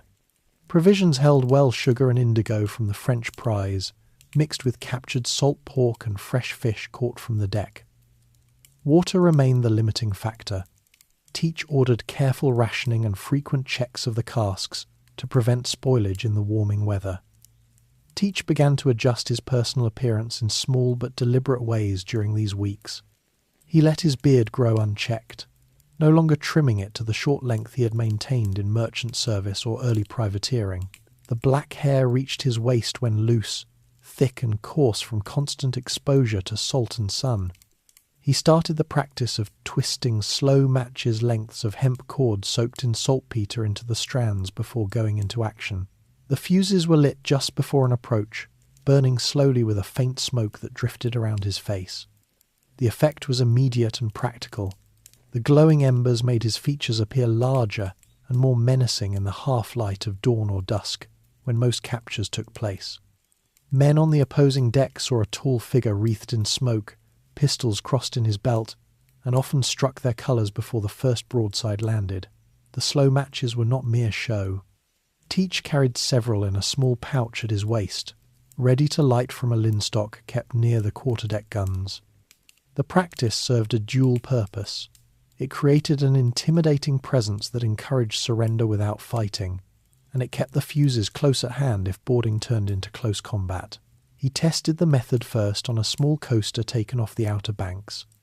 The merchant captain later reported seeing a devil with fire in his beard standing on the rail of the Revenge, and the story spread quickly among coastal traders. Teach did not encourage the tales, but he did not discourage them either. The reputation saved powder and lives. Daily life aboard the flagship remained organised under the same articles that had governed smaller vessels. The larger crew, now nearing 300 when counting those who had joined from recent prizes, required more structure. Teach divided the men into watches that rotated every 4 hours, with gun crews assigned permanent stations. Morning brought the usual routine: deck washing, gun exercise, and sail checks. The cook prepared meals in the expanded galley stewed turtle when they could catch it, boiled beef otherwise, and hard bread softened in water. Rum continued to be issued once daily, measured carefully to maintain discipline. Teach walked the decks each evening after supper, speaking briefly with the men on watch and checking the set of the sails. His orders were given quietly, and the work was completed promptly. The company around him adapted to the new routines without complaint. Several gunners who had served on men of war took charge of the heavier pieces, training the newer hands in loading and aiming. Carpenters kept the hull tight, replacing caulking where needed after long passages. The men respected Teach's steady manner. When a dispute arose over the division of a small prize, he called the company together on the main deck and read the articles aloud, then let the vote decide. The process ended the argument cleanly. No flogging or punishment was ever required. The shared interest in maintaining the system proved sufficient. Teach's habits during these months reflected the same practicality he had always shown. He kept his pistols oiled and loaded, cleaning them each morning on the quarterdeck where the light was best. His clothing stayed simple, loose trousers, a checked shirt, and a wide hat against the sun, but he added a bandolier across his chest that held extra powder horns and shot. The beard required daily attention. He combed it with a bone comb to remove salt crystals and tied it back when handling ropes or guns. At night, he let it hang free, the slow matches tucked safely away until needed. The appearance served its purpose without becoming theatrical. It was a tool, like the cutlass at his side or the compass in his pocket. The intimidation factor proved effective on several occasions. In April, they approached a Virginia tobacco ship bound for England. Teach lit the fuses before the final approach, standing at the rail with smoke curling around his face. The merchant captain ordered his colours struck before the Revenge had fired a gun. The cargo hogsheads of leaf tobacco was valuable in Nassau, where it could be traded for rum and stores. Teach allowed the captain and crew to keep their personal effects and enough provisions for the return voyage. Word of the encounter reached Charlestown within days, carried by the released crew. Traders began to speak of Blackbeard as a captain who fought only when forced, yet whose appearance alone could end a chase. Teach did not seek out the name, but it attached itself firmly. In Nassau, the stories grew with each return voyage. Men who had sailed with him described the burning fuses and the tall figure who never shouted an order. The descriptions spread along the coast, carried by released prisoners and by traders who had seen the Revenge from a distance. Teach remained indifferent to the growing legend. His focus stayed on the practical, keeping the ship supplied, the crew fed, and the captures clean. He continued to avoid unnecessary violence, knowing that a reputation for mercy encouraged surrenders and reduced the risk of retaliation. Political forces in the colonies began to stir in response to the increasing activity. Governors in Virginia and the Carolinas wrote to London complaining of losses to the pirates of New Providence. The Board of Trade discussed the matter in dispatches, but no immediate squadron was dispatched. The Royal Navy remained stretched thin after the war, with ships committed to Mediterranean patrols and West Indian convoys. This delay gave Teach room to operate. He kept the Revenge moving, never staying in one area long enough for a coordinated pursuit to form. The ship's size allowed her to outrun most sloops of war, and her shallow draft let her escape into inlets where deeper vessels could not follow. By late spring, the crew had grown confident in the new routines. They exercised the guns daily, practicing broadsides against floating targets made from empty barrels. Teach joined the drills himself, helping train the newer hands in sponging and ramming. His presence at the guns added weight to the lessons. Men watched how he handled the linstock and judged the roll before firing. The ship's armament had increased to 40 guns through captures and transfers, making her one of the most powerful vessels in American waters outside the Navy. Teach kept careful records of powder consumption and shot expenditure, ensuring the magazine stayed well stocked. The inner life Teach carried remained private, even amid the larger company. He spent quiet hours in the great cabin studying charts and noting wind patterns. His notebook now included sketches of coastal inlets along the Carolinas, with soundings and hazards marked. Ambition had taken concrete form. Maintain the ship, sustain the crew, and continue operations that kept everyone supplied without drawing overwhelming force against them. Fears had become manageable, storms could be ridden out, shortages could be managed through careful rationing, and pursuit could be evaded with knowledge of the banks. The legend that grew around him served as a shield, reducing the need for actual combat. In June, they took a merchant brig off Ocracoke Inlet, carrying rum and molasses from Barbados. Teach again lit the fuses before closing, standing visible on the quarterdeck with smoke drifting upward. The brig surrendered immediately. The cargo proved useful. The rum was divided among the men, and the molasses went into the stores for distilling ashore. Released crew carried the story northward, adding details about the pirate with fire in his beard who commanded a great ship. The accounts reached officials in Williamsburg and Charlestown, where they were recorded in letters to London. Teach's leadership during these months remained consistent. He consulted the company on major decisions, course changes, pursuit of distant sails, division of larger prizes, yet handled daily operations with minimal discussion. The men followed because the system worked. Shares arrived promptly, injuries were compensated, and the ship stayed ready for sea. His appearance, now complete with the burning fuses, had become part of the practical toolkit of command. It saved lives on both sides by ending fights before they began. The Queen Anne's Revenge sailed on through the summer, her captain tall and quiet at the helm, his beard wreathed in smoke when action neared. The legend had taken root, spread by released prisoners, and whispered in taverns from Boston to Bridgetown. Teach used it without embracing it, keeping his focus on the sea, the ship, and the men who sailed her. The life he had built since leaving Bristol now existed in full form. A powerful vessel, a disciplined company, and a reputation that cleared the path ahead. Pirate code life, the Queen Anne's Revenge spent the summer of 1718 cruising the waters between the Carolina Capes and the northern Bahamas, rarely venturing far from the shelter of the Outer Banks. Edward Teach kept the ship on a loose patrol pattern that allowed frequent returns to inlets where fresh water could be taken and the hull inspected. The larger company required careful management of stores, and Teach made it a point to check the hold every few days himself, tallying barrels of beef, peas, and rum against the daily consumption. The articles remained the guiding document for every aspect of shipboard existence, read aloud whenever a new man joined, and referred to whenever a question arose. Daily division of labour followed a fixed schedule that kept the vessel in constant readiness. The morning watch began at 4 bells, with the pump crew clearing the bilges while the cook kindled the galley fire. By sunrise the deck was scrubbed, hammocks lashed, and the guns wiped down with fresh oil. Teach walked the length of the ship during this hour, noting any loose seizing on the rigging or signs of rot in the planking. His presence was enough to keep the work moving.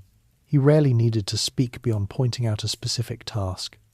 Breakfast followed oatmeal boiled with salt pork scraps when supplies allowed, or hard bread soaked in water otherwise. Each man received the same portion, measured from the common pot under the eye of the quartermaster. The articles governed food and drink with precision. No man was permitted to hoard provisions for himself. All captures were brought to the main deck for inventory before division, and the quartermaster kept the accounts in a ledger that any hand could inspect. Rum was issued once daily, half a pint per man, watered according to the vote of the company when stores ran low. On days without action, the men were allowed small games of dice or cards in the forecastle, but gambling with ship's stores was forbidden. Disputes over debts were settled ashore or deferred until the next prize. No man could be forced to pay aboard. Teach enforced these rules evenly. When one sailor attempted to hide a bottle of captured brandy, Teach had the man bring it forward publicly, then poured the contents into the common rum barrel, so everyone shared the addition. Injuries and illness fell under the same system.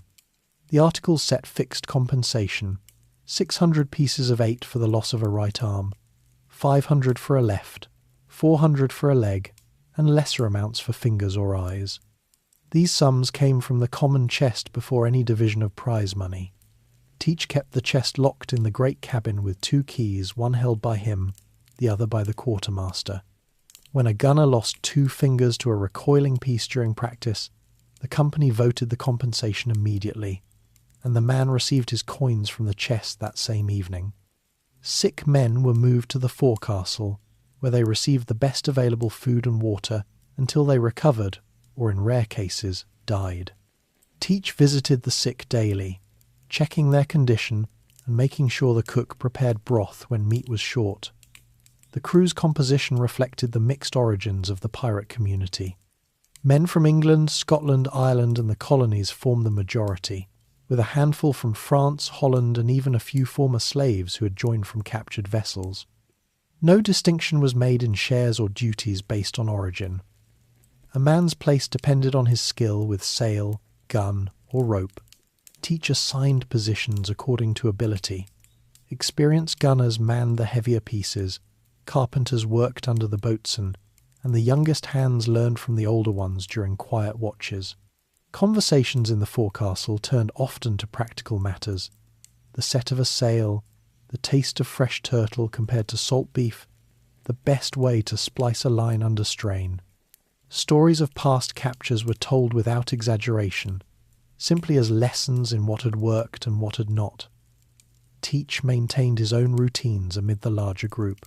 He rose before the watch changed, cleaned his pistols on the quarterdeck, and checked the slow matches in his pouch. The beard required daily combing to prevent matting from salt spray. He performed the task methodically, using the same bone comb he had carried since Nassau. When action neared, he twisted fresh fuses into the strands and lit them from a linstock, a preparation that had become standard procedure. The crew accepted the ritual as part of the ship's routine, no different from loading the guns or wetting the sails before a squall. His clothing stayed functional. Loose trousers rolled above the ankle, a linen shirt that had once been white, and a wide hat that shaded his face during the midday sun. Decision-making aboard followed the articles closely. When a sail appeared on the horizon, the company assembled on the main deck. Teach explained the sighting, the wind direction, and the estimated course of the target. Votes were taken by show of hands. Pursue or stand off, attack under colours or approach quietly. Once the decision was made, execution fell to the officers and crew. Teach rarely overruled a vote unless it endangered the ship directly. On one occasion, the company voted to chase a distant brigantine despite failing light. Teach allowed the pursuit, but ordered reduced sail to avoid grounding on the banks. The chase was abandoned when darkness fell, and no resentment followed because the reasoning had been clear. Loot sharing happened immediately after each capture. Goods were brought to the deck, inventoried by the quartermaster, and divided equally after the captain's and ship's shares were set aside. Coins were counted into small bags, one per man, while bulk goods like sugar or cloth were apportioned by lot or agreement. Teach took his 2 shares openly and stored them in the great cabin until the next return to Nassau. No man questioned the process. The transparency kept trust intact.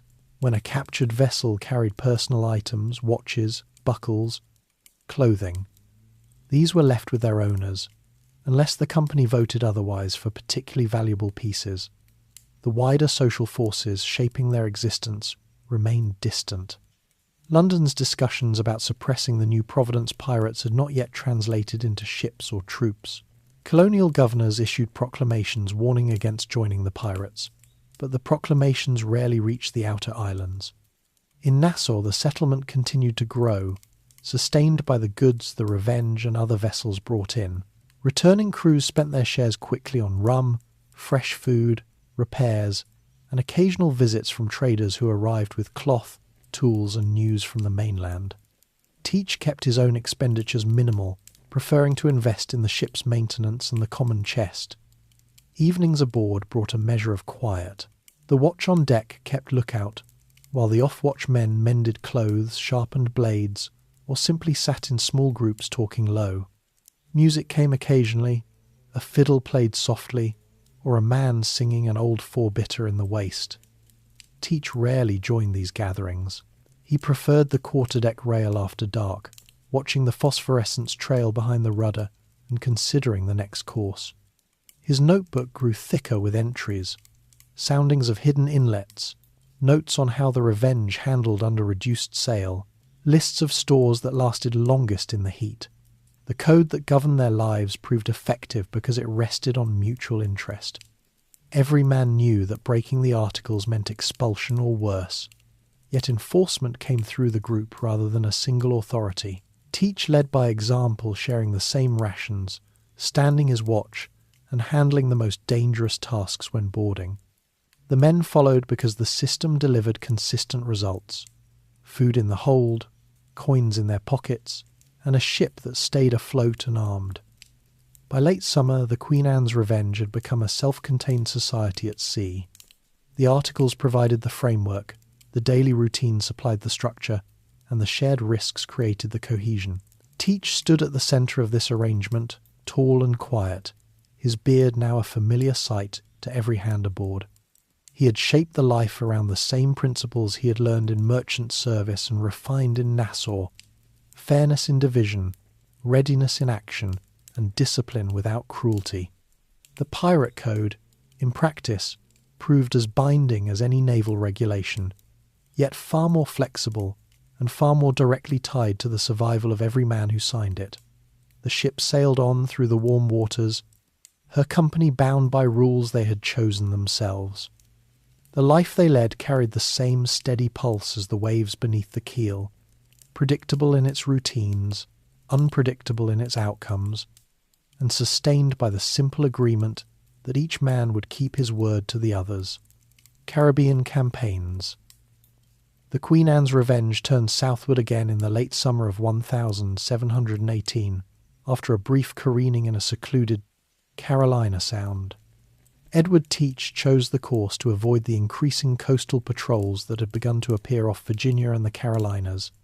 The ship carried a full complement of provisions: fresh water from the last inlet, salt beef and peas from recent captures, and a quantity of rum that the company had voted to keep aboard, rather than divide immediately. The larger vessel handled the open Atlantic swells with ease, her deep keel giving stability that the lighter sloops had lacked. Teach kept her under reduced sail during the first days to allow the crew to settle back into deep water routines after weeks in sheltered waters. The company now numbered close to 300 when counting those who had joined. From smaller prizes, Teach divided them into 3 watches to cover the 24 hours without strain. The gun crews remained at their stations, practicing elevation and traverse on floating debris when weather permitted. The articles continued to govern every detail: equal shares, compensation for wounds, and votes on pursuit or course changes. Teach consulted the quartermaster daily on stores and the boatswain on rigging condition.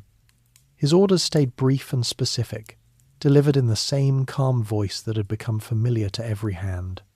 The men responded promptly, knowing that the system rewarded steady work with steady results. They raised the northern Bahamas in early September and cruised the banks for several weeks, taking small coasters that carried useful cargoes, turtle meat, cassava, and occasional barrels of rum from Bermudan traders. One capture brought a load of saltfish that improved the daily meals noticeably. The cook prepared it stewed with onions and peppers when fresh supplies allowed. Teach made it a point to eat the same food as the crew, taking his portion from the common pot at the same time as the others. This small consistency reinforced the shared nature of their existence. No man went short while another had excess. The fleet grew during these months. Teach formed temporary alliances with other captains operating out of Nassau. 2 sloops, one commanded by a man named Stede Bonnet, the other by a former privateer named Richards, joined the Revenge for coordinated operations. The arrangement was simple: sail in company, share intelligence on sightings, and divide prizes according to each vessel's articles when captures were made jointly. Teach met with the other captains by boat when anchored, discussing likely routes and signals for recognition at night. No formal command structure existed above the individual ships. Decisions were made by consensus among the captains, and then carried back to their own companies for approval. Daily life in the loose fleet followed parallel patterns. The Revenge's routine set the standard morning gun drills, constant lookout from the mastheads, and careful navigation using dead reckoning checked against the sun and stars. The Allied sloops matched the pace as best they could, though their smaller size made them more agile in shallow water. When a target appeared, the captains signalled with flags or lanterns, then closed in formation. Teach preferred to lead the approach with the Revenge's heavier armament, letting the sloops cover the flanks. This tactic worked on several occasions. A French snow carrying wine and brandy surrendered after the Revenge fired a single broadside across her bows, and a Spanish packet from Havana yielded silver plate and coin without resistance. The captures during this period were steady but rarely spectacular. One brigantine provided canvas for new sails, another brought iron fittings that the carpenters used to reinforce the Revenge's gun ports. Each prize was stripped efficiently, cargo transferred, papers examined for intelligence, and the vessel released with enough stores for her crew to reach port. Teach continued the practice of allowing captured captains to keep personal effects and navigational instruments. This approach reduced the likelihood of desperate resistance and kept the released crews from exaggerating the violence of the encounters when they reached shore. The stories that circulated in colonial ports described Blackbeard as formidable but not cruel, a reputation that encouraged quicker surrenders. Teach's personal habits remained unchanged amid the growing operations. He rose before dawn to check the deck and the magazine, cleaned his pistols in the first light, and combed his beard while reviewing the night's log. The slow matches were prepared only when action was imminent. He kept them dry in an oilskin pouch and twisted them into his beard just before closing on a target. The effect continued to serve its purpose. Merchant captains who later described the encounter spoke of the smoke-wreathed figure on the quarterdeck, tall and silent, with pistols ready at his belt. The image ended many chases before they began. The Allied sloops brought their own dynamics to the fleet. Bonnet's vessel carried a more mixed crew, including several men who had joined recently from Barbados. Richard's sloop was smaller but fast, often sent ahead to scout. Teach treated both captains as equals, sharing charts and provisions when needed. Joint prizes were divided according to the number of hands on each ship, with the Revenge taking the larger portion due to her size and armament. No disputes arose. The men understood the arithmetic of shares and accepted it as fair. Political currents in the Caribbean remained quiet but shifting. London had finally begun to act on the reports from the colonies. Proclamations offering pardons to pirates who surrendered before a certain date were printed and distributed to governors in Jamaica, Barbados, and the Bahamas. Word of these offers reached Nassau through traders and returning crews. Teach discussed the proclamations with his officers in the great cabin one evening. The general view was sceptical. Past pardons had often been followed by renewed commissions for privateering, but the current ones carried no promise of future employment. The company voted to ignore the offers for the time being and continue operations as before. The fleet ranged farther south in October, cruising the waters off Hispaniola and Puerto Rico. They took a French trader carrying logwood and hides, then a small Spanish sloop with tobacco from Cuba. Each capture added to the stores without major risk. Teach kept the Revenge well supplied, making sure the water casks were topped off whenever a watering place was found. The men stayed healthy overall. Scurvy signs were rare thanks to occasional fresh fruit from captured vessels, and injuries were limited to minor cuts and sprains that healed under the ship's care. Evenings in the fleet brought small exchanges between ships. Men rowed across to visit friends, share rum, or trade small items, needles, tobacco, or pieces of cloth. Teach allowed these visits under strict rules. No weapons carried, no more than a certain number from each ship at once, and return before the midnight watch. The gatherings helped maintain cohesion among the Allied crews. Stories were told, songs sung quietly, and news from Nassau exchanged. Teach rarely joined these visits himself. He preferred the quarterdeck of his own ship, watching the lights of the other vessels across the water and considering the next move. By late autumn, the loose alliance had produced a steady flow of goods back to Nassau. The settlement benefited directly: rum for the taverns, cloth for sails and clothing, iron for repairs. Returning crews spent their shares quickly, then signed on again for the next cruise. Teach's reputation as a commander who kept his ship supplied and his men paid drew more volunteers. He accepted only those who understood the articles and could prove their skill with rope or gun. The Revenge's company remained stable, with experienced hands training the newer ones during quiet periods. The Caribbean campaigns of these months solidified the pattern Teach had established. The fleet moved as a coordinated unit when needed, scattered when pursuing separate targets, and reunited at prearranged anchorages.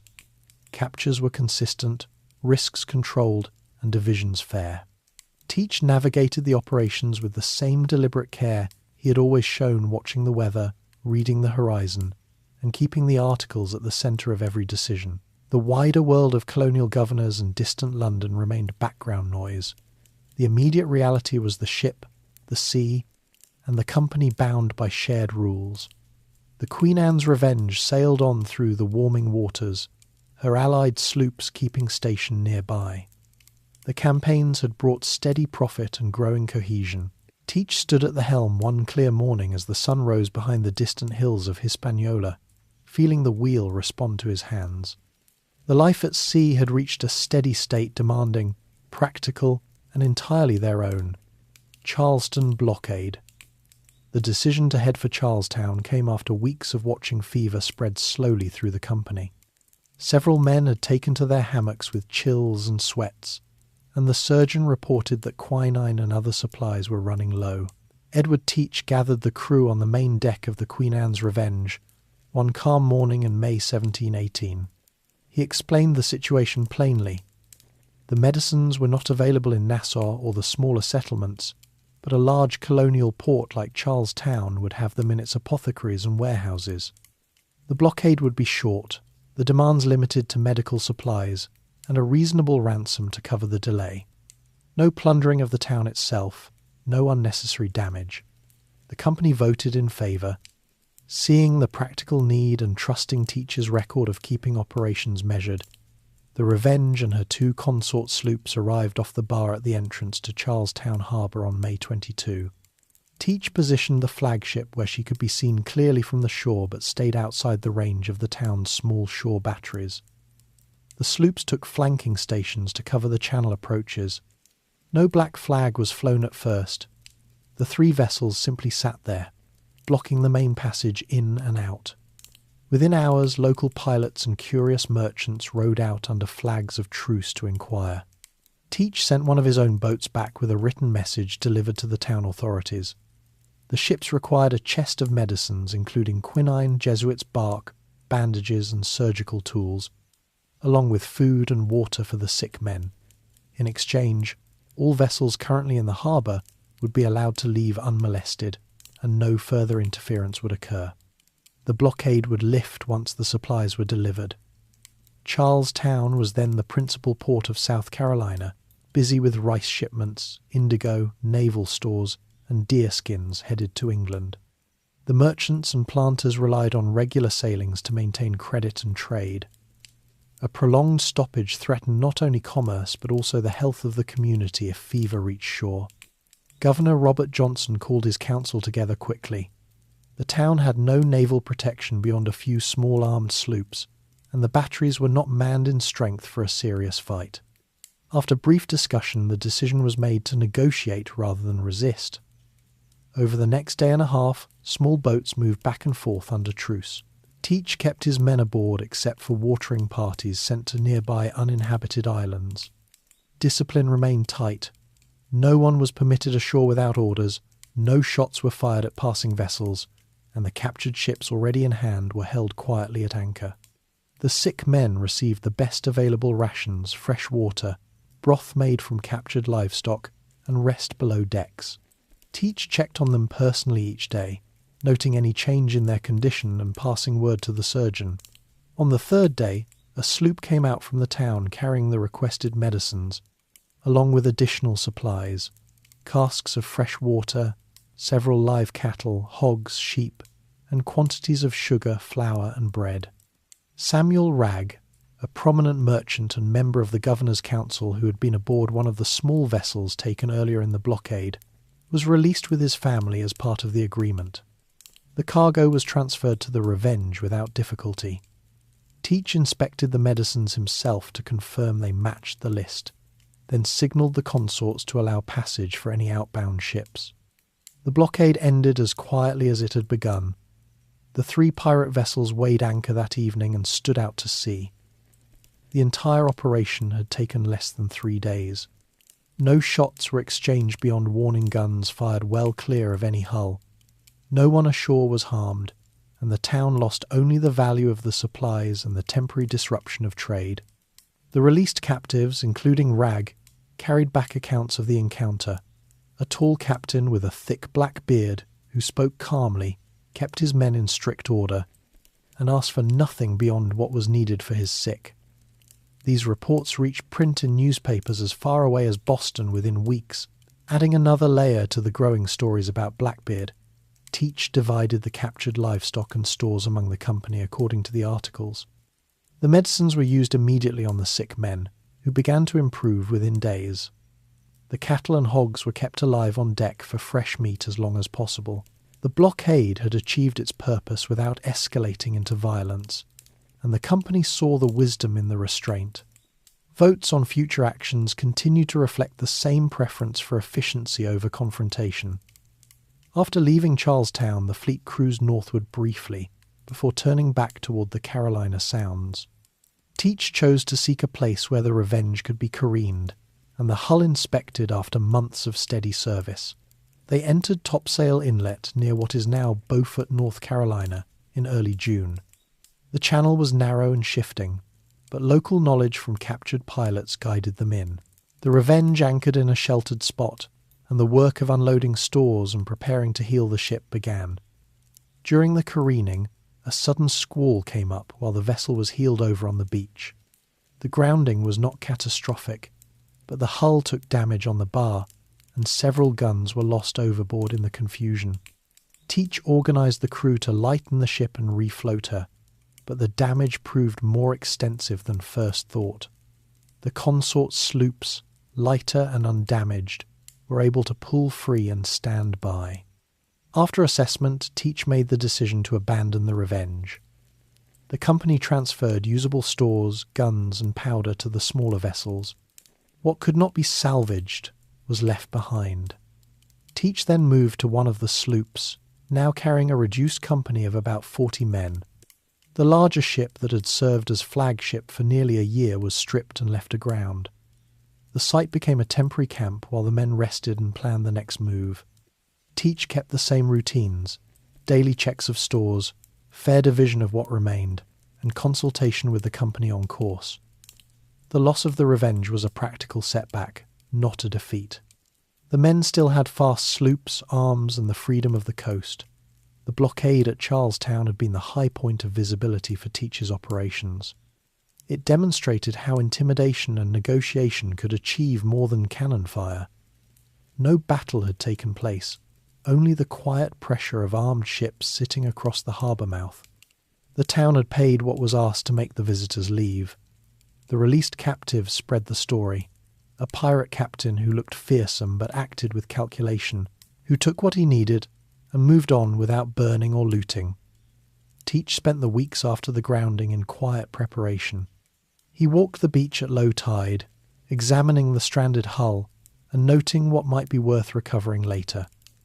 His beard remained long and dark, though the slow matches were set aside while ashore. The company around him stayed loyal, bound by the articles and the record of steady shares. Political authorities in the colonies took note of the Charlestown incident. Governor Johnson wrote urgent letters to London describing the event and requesting naval support. The Board of Trade began to discuss more active measures against the pirates of the Bahamas and the American coast. For Teach, the blockade marked a shift. The large flagship was gone, but the experience had confirmed that reputation and careful demands could accomplish goals without heavy fighting. The sloops were faster and more manoeuvrable in the shallow waters he now preferred. The company remained intact, the articles in force, and the sea still open. The next phase would be shorter, closer to shore, and carried out with the same steady approach that had brought him this far. North Carolina. Interlude after. The sloops separated in early September 1718. Edward Teach kept his vessel in the sheltered waters inside Ocracoke Inlet. The company numbered about 40 men now, enough to handle the sloop, but small enough for quick movement through the shallow sounds. Supplies were adequate after the summer captures salt meat, flour, and a small stock of rum, but the men had grown restless after months at sea. Teach gathered them on the deck one morning and laid out the situation plainly. Reports from released captives spoke of a royal proclamation offering pardons to pirates who surrendered to colonial governors before a set date. North Carolina, with its weak administration and distant oversight from London, seemed the most practical place to test the offer. The company voted to sail for Bathtown, the small capital on the mainland, and seek terms from Governor Charles Eden. The sloop made the short run across Pamlico Sound in 2 days of fair winds. Bathtown was then a modest settlement of perhaps 30 wooden houses, a church, a few warehouses, and a landing where small vessels tied up. It sat on a creek that fed into the Sound, far from the main Atlantic trade routes, and even farther from any naval presence. Teach anchored offshore, and went ashore with a small party carrying no weapons beyond sidearms. The governor's residence was a simple frame house near the water. Eden received them without delay. He was a man in his 40s, appointed through political connections in England, and known locally for a relaxed approach to enforcement. Teach presented the pardon proclamation, and stated that he and his men wished to accept its terms. Eden reviewed the papers, asked a few questions about recent activities, and granted the pardon on the spot. No trial, no lengthy inquiry, just a signature, and a fee paid from the company's remaining coins. With the pardon in hand, Teach returned to the sloop and explained the outcome. The men could now go ashore freely in North Carolina without immediate fear of arrest. Most chose to remain with the vessel for the time being, but Teach himself decided to try a period of settled life. He rented a small house on the edge of Bathtown, a one-story structure with a shingled roof, a hearth, and a view across the creek. The building had belonged to a merchant who had moved north. Teach moved in his few personal possessions, a sea chest, his pistols cleaned and oiled, a change of clothes, and the notebook he had kept since his merchant days. For the first time in years he slept in a proper bed rather than a hammock. Daily life in Bathtown moved at a slower pace than anything Teach had known since Bristol. Mornings began with the sound of chickens in the yard and the distant ring of a blacksmith's hammer. He rose early out of habit, walked down to the landing to check on the sloop, and returned to brew small beer over the hearth. Food came from local sources, fresh cornbread, smoked ham from nearby farms, oysters gathered at low tide, and occasional venison traded from Tuscarora hunters who visited the town. Clothing changed too. Teach wore plain wool breeches and a linen shirt most days, keeping his sea boots only for muddy paths. His beard remained long but was combed daily without the slow matches that had marked his time at sea. The people around him were a mix of small planters, traders, and artisans who had come to the colony for cheap land and fewer regulations. Governor Eden's circle included a secretary named Tobias Knight, who lived nearby and handled much of the official correspondence. Teach met Knight several times when visiting the governor's house for formalities required after the pardon. Conversations stayed practical discussions of weather, crop prices, and the difficulty of getting goods from England. Teach said little about his past, and the locals asked few questions. A man's history was his own in North Carolina, where many settlers had arrived with stories they preferred not to repeat. Teach developed quiet habits ashore. He spent part of each day repairing tools or mending sails for local boatmen who paid in coin or goods. In the afternoons he walked the paths behind the town, noting the rich soil and the slow-moving creeks that fed the Sound. Evenings found him at a small tavern near the landing, where men gathered to drink cider and talk of land grants or the latest ship arrivals. He nursed a single mug and listened more than he spoke. The political reality of the colony shaped these gatherings. North Carolina had no strong assembly, few taxes collected, and a governor whose salary depended partly on fees and fines. London was far away, and enforcement of trade laws was lax. This looseness had drawn Teach here, and it allowed him to live without immediate pressure. Rumours circulated in Bath about Teach's presence. Some planters claimed he had buried treasure on the Outer Banks. Others said he had married a local girl in a quiet ceremony. Teach neither confirmed nor denied the stories. He kept to himself, maintaining the same steady routines that had served him at sea. His inner calculations turned toward the future. The pardon had removed the immediate threat of hanging, but it offered no steady income. The sloop still lay at anchor with a reduced crew, and the articles remained in force for those who stayed aboard. Teach visited the vessel every few days, ensuring the men were fed and the hull stayed sound. The brief settled period lasted through the autumn months. Teach bought a small plot of land outside town and hired a local man to clear it for possible planting the following spring. He tasted the life of a planter watching the seasons change, feeling the earth under his boots, sharing meals with neighbours who spoke of corn yields and livestock prices.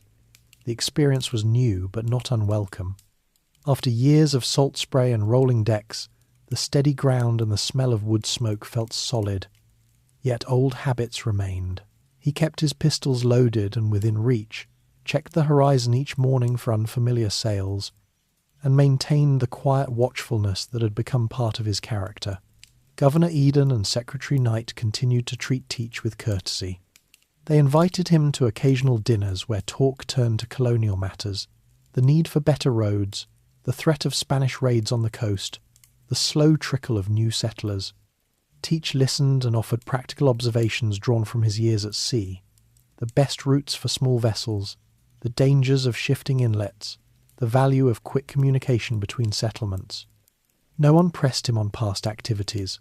The pardon had drawn a line, and both sides respected it. By late October, the company aboard the sloop had grown restless.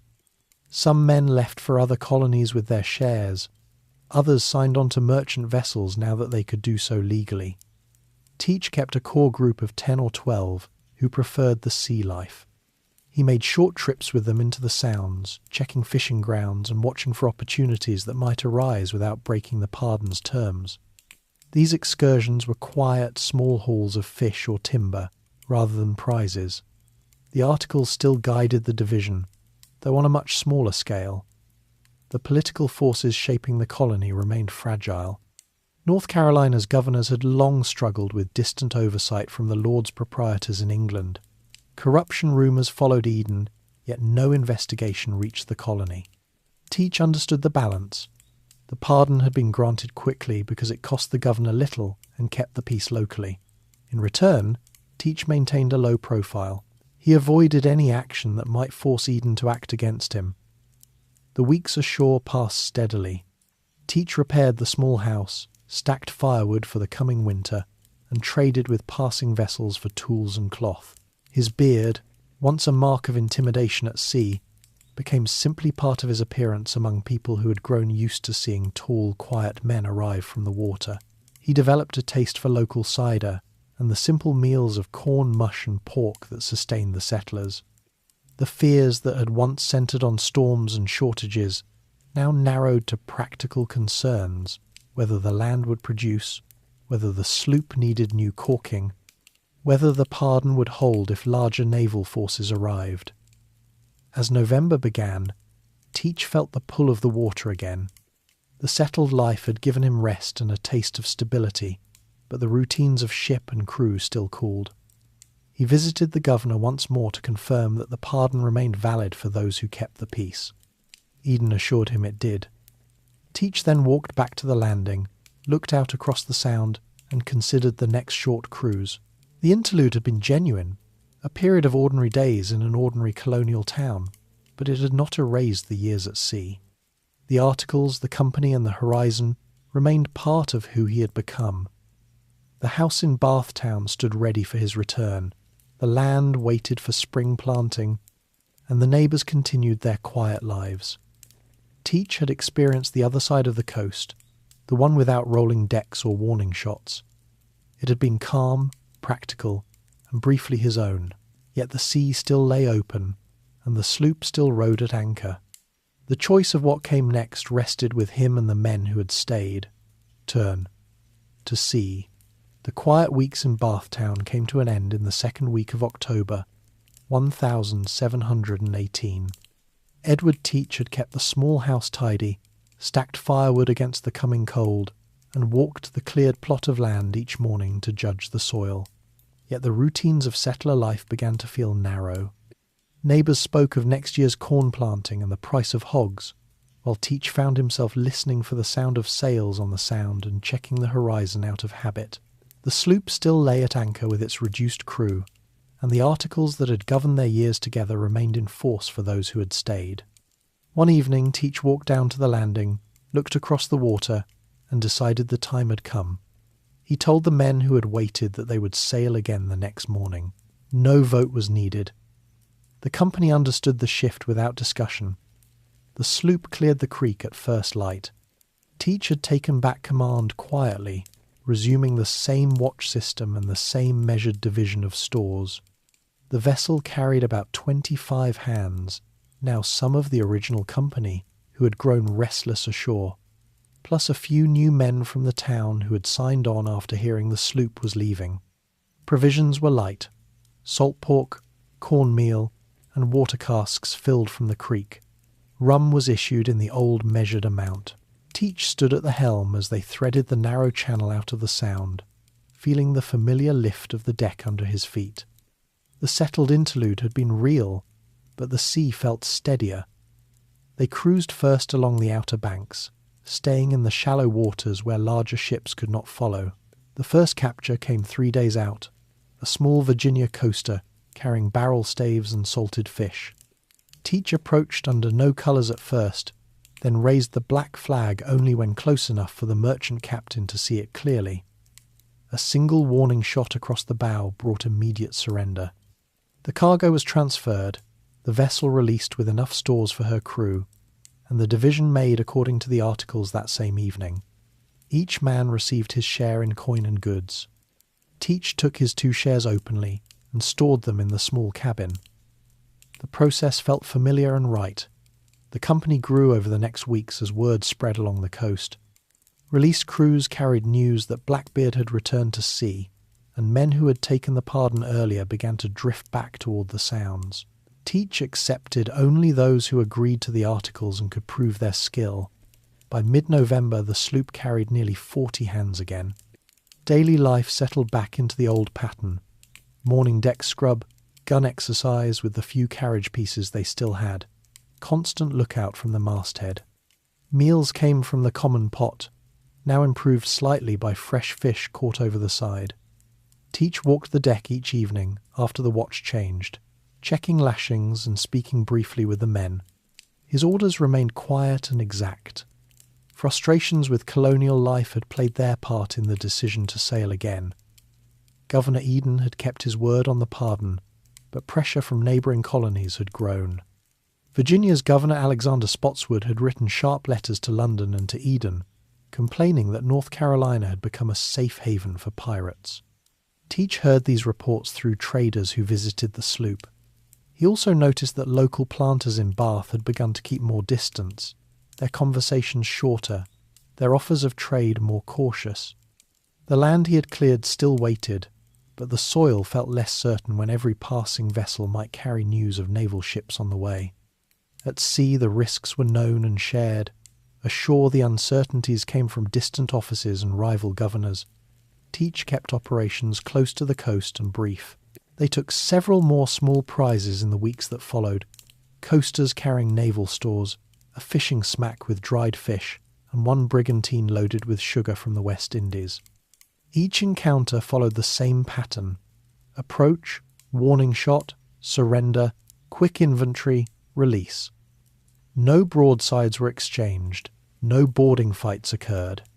Teach continued the practice of allowing captains to keep their personal instruments and enough provisions to reach port. The released men carried stories northward that added to the reputation without exaggeration. The tall captain with the long black beard who took what he needed and moved on without burning or harming crews. The sloop ranged as far north as the mouth of the Chesapeake and as far south as the Carolina Capes, always returning to the shelter of the Sounds when supplies ran low. Teach chose anchorages carefully, using the shifting inlets that changed with every storm. The men went ashore in small groups to fill water casks and cut firewood, always under orders to leave no trace that might draw attention. Evenings brought the same quiet gatherings on deck, mending clothes, sharpening blades, talking in low voices about the next possible sighting. Teach sat apart at the stern rail most nights, studying the stars for navigation and considering the balance of risk and reward. The pardon had removed the immediate fear of hanging, but it had not changed the basic arithmetic of their life. Steady shares required steady prizes. Political forces continued to press from a distance. Spotswood in Virginia had grown impatient with Eden's leniency and had begun to prepare his own response. He gathered information from merchants and released captives, noting the movements of Teach's sloop. In London, the Board of Trade discussed the problem of the Carolina pirates in general terms, but no squadron had yet been ordered south. North Carolina remained lightly governed, its assembly divided, its militia small. Teach understood the gap between the two colonies. Virginia had stronger trade ties to England and more to lose from disrupted shipping, while North Carolina offered space and fewer questions. This difference had allowed the pardon, but it also made continued operations possible for a time. Daily existence aboard the sloop carried the same practical rhythm. Clothing stayed simple: canvas trousers, checked shirts, bare feet on the warm deck. Teach kept 2 good linen shirts from the Bath period, but wore the older ones at sea. His beard required daily attention. He combed it each morning and tied it back with yarn when handling lines. The slow matches stayed in their pouch, prepared only when a sail appeared on the horizon. The men had grown used to the routine again, and the company held together without strain. When one sailor twisted an ankle during a sail change, the articles provided compensation from the common chest, voted and paid the same day. By the 3rd week of November, the sloop had accumulated enough stores and coin for another period ashore if needed. Teach considered returning to Bath for the winter, repairing the house, and waiting to see whether Spotswood's threats would amount to anything. The men discussed the idea in small groups, but left the final choice to Teach and the articles. He decided to make one more short cruise along the Virginia coast before heading back. The decision was practical. Fresh supplies would make the winter easier, and the sloop needed new cordage that could be taken from a small prize. The return to sea had come naturally after the frustrations of colonial life had accumulated. The planter's days had offered rest and ordinary comforts, but they lacked the direct connection between effort and reward that the articles provided. At sea, every man knew his share depended on the company's work. The political pressures from Virginia added urgency, but did not change the daily calculations. Teach kept the sloop moving, the routine steady, and the horizon open. The brief interlude in Bathtown had shown him another way to live, but the sea remained the place where the life he had built since Bristol still made sense. The sloop sailed on through the late autumn waters, her small company bound by the same rules and the same quiet discipline. Teach stood at the helm one clear morning as the wind freshened from the northeast, feeling the vessel respond under his hands. The coast lay close on the starboard side. The inlets waited behind the banks, and the next sighting would come when it came. The Life had resumed its steady course. Pursuit. By authorities. The return to sea in October 1718 had been quiet but steady. Edward Teach kept the sloop moving along the Carolina coast through November, taking small prizes that kept the company supplied without drawing attention. The captures were few and careful coasters carrying naval stores, fishing boats with dried catch handled with the same measured approach under no colours, black flag raised only when close, warning shot across the bow, surrender, quick transfer of goods, release of the vessel with enough provisions for her crew. No resistance occurred in any of these encounters. Teach continued to allow merchant captains to keep their personal effects and navigational tools. The released men carried word northward that Blackbeard was active again but operating with restraint. Governor Alexander Spotswood of Virginia had followed the reports closely. Spotswood was a military man appointed in 1710 with a reputation for decisive action. He had received detailed accounts of the Charlestown blockade the previous May and of Teach's pardon in North Carolina. The pardon troubled him most. Spotswood viewed North Carolina as a weak link in colonial defence, a place where pirates could find shelter and supplies while Virginia's trade suffered. By early November, he had gathered intelligence from merchants, released captives, and his own spies along the border. The reports confirmed that Teach had returned to sea after a brief period ashore in Bathtown. Spotswood decided the time had come to act, without waiting for London or cooperation from Governor Eden. Spotswood's plan was direct. He could not send a full naval squadron, none was available in the Chesapeake, but he could use the 2 small sloops of war already under his command, the Ranger and the Jane, both lightly armed but manned by experienced crews drawn from the Virginia militia and local sailors. He placed Lieutenant Robert Maynard in overall command. Maynard was a seasoned officer in his early 30s, serving on half pay but eager for action. Spotswood briefed him personally in Williamsburg. Find Teach, engage him, and bring him in dead or alive. No pardon from North Carolina would hold against royal authority if the capture occurred in Virginia waters or on the high seas. Maynard was given a proclamation offering a reward £100 for Teach himself, smaller sums for his officers, and instructions to coordinate with any local authorities he encountered.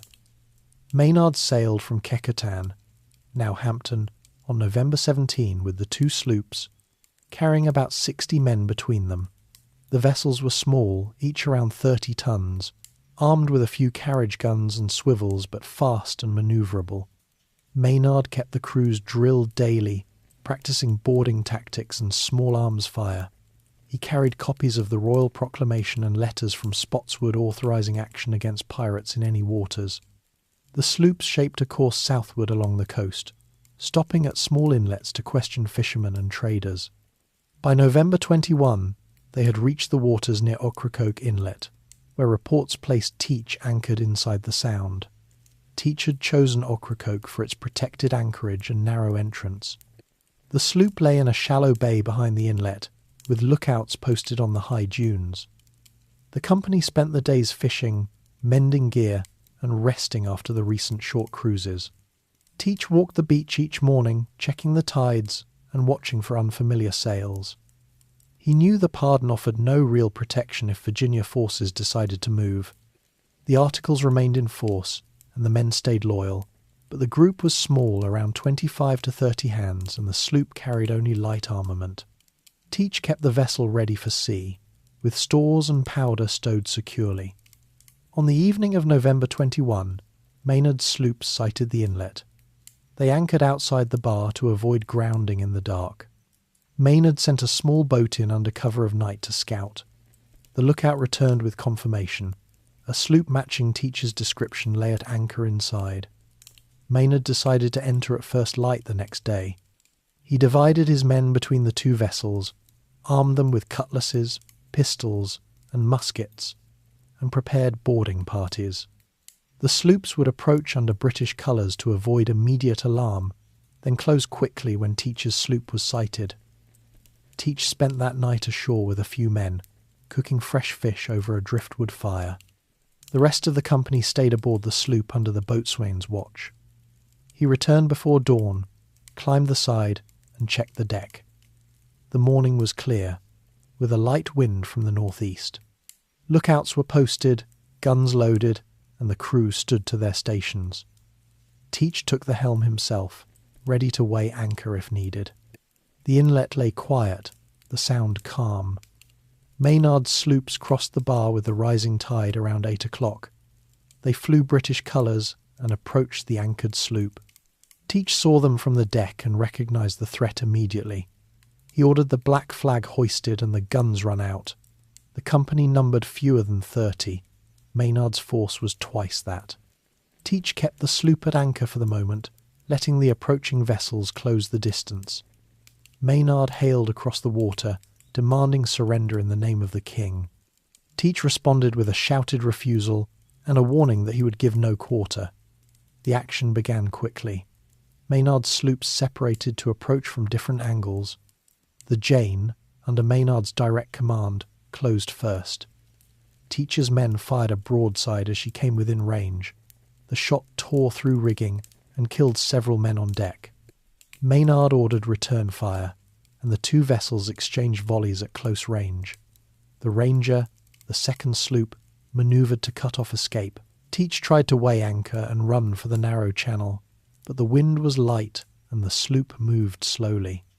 Maynard's Jane grappled alongside, and boarding parties poured across. The fight turned hand to hand on the deck. Teach led his men with cutlass and pistol, fighting near the quarterdeck rail. Maynard himself boarded with sword drawn. The close quarters favoured the larger attacking force. Teach was wounded multiple times, cuts to the arms, a pistol ball in the leg, but continued to fight. Accounts from the survivors describe him as formidable even in the last moments. His long beard bloodied, his voice steady as he directed his men.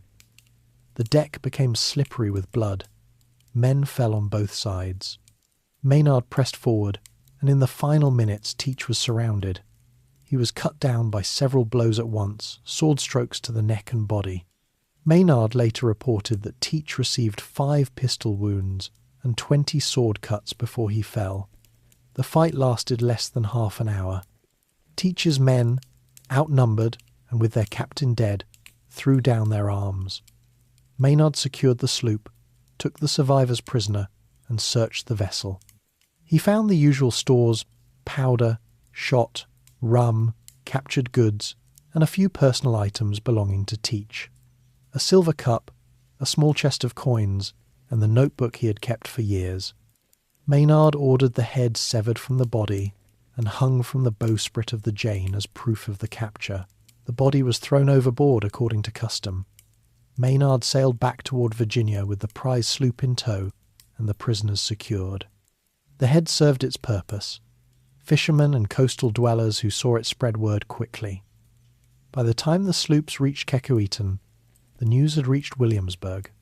Spotswood received Maynard with satisfaction and arranged for the prisoners to be tried under Admiralty law. Most were found guilty and hanged in the following months. Maynard received his reward and promotion. The brief action at Ocracoke ended the active career that had begun in Bristol decades earlier. Teach had commanded vessels of different sizes, from privateer sloops to the captured French ship and back to smaller craft. He had navigated alliances, pardons, and the shifting politics of distant colonies. The final pursuit came from a determined governor who refused to accept the loose arrangements of North Carolina. Maynard's force, though small, was organised and resolute. The body drifted somewhere in the inlet waters. The head was preserved in brine and carried to Virginia as evidence. The notebook, if it survived, passed into some official record and was later lost. The articles that had bound the company dissolved with the capture. The life Teach had shaped practical, direct, governed by shared rules ended in the narrow waters he had chosen for safety. Ocracoke. Battle the morning of the 22nd of November 1718 broke clear over Ocracoke Inlet with a light northeast wind pushing small waves across the sound. Edward Teach had returned to the sloop before first light, after a night ashore with a few men around a driftwood fire. The company numbered about 25 hands fewer than in the summer months, but enough to work the vessel. The sloop lay at anchor in a shallow bay behind the inlet's narrow entrance, her light guns loaded and run out, powder horns filled. Teach stood on the quarterdeck, checking the deck lashings when the lookout called down. 2 sloops crossing the bar, flying British colours, approaching steadily. Teach recognised the threat at once. The vessels were small but well manned, moving with purpose. He ordered the black flag hoisted and the men to stations. The company responded without hesitation. The articles had kept them ready for this. Teach took the helm himself, weighing anchor to position the sloop for a running fight if needed. The wind was too light for quick manoeuvring, and the inlet's shallow channel limited options. He kept the sloop at anchor for the moment, letting the approaching sloops close the distance while his men stood behind the low bulwarks with muskets and cutlasses. Lieutenant Robert Maynard commanded the lead sloop, the Jane, with the Ranger following close behind. Maynard had divided his 60 men into boarding parties, armed with pistols, swords and grenades. He flew British colours to avoid immediate alarm, but as the sloops drew within hailing range, he called across the water demanding surrender in the King's name. Teach responded from the quarterdeck. He would give no quarter and expected none. The exchange was brief. Maynard ordered his sloops to close faster. The action began when the Jane came within pistol shot. Teach's men fired a broadside from the sloop's guns. The shot carried away rigging on the Jane and killed or wounded several men on her deck. Maynard returned fire immediately, his swivels and muskets raking the pirate sloop. The exchange was close and sharp. Teach tried to break for the channel, but the light wind and the anchored position slowed the sloop. Maynard's Jane grappled alongside, hooks biting into the bulwarks. Boarding parties poured across the rail. The fight turned to hand-to-hand work on the crowded deck. Teach led his men from the quarterdeck, cutlass in one hand, pistol in the other. He was wounded early, a pistol ball in the leg, but kept fighting, directing his crew to hold the waist and prevent the attackers from reaching the cabin. Maynard boarded personally, sword drawn, leading a group toward the stern. The deck became slippery with blood. Men fell on both sides from cuts and shots. Teach fought near the rail, using his size and strength to push back boarders. Accounts from survivors describe him as active even under multiple wounds, firing his pistols until empty, then swinging the cutlass in close quarters. The numbers favoured Maynard's force. The pirate sloop's smaller crew could not hold the deck indefinitely. Teach was surrounded near the mast.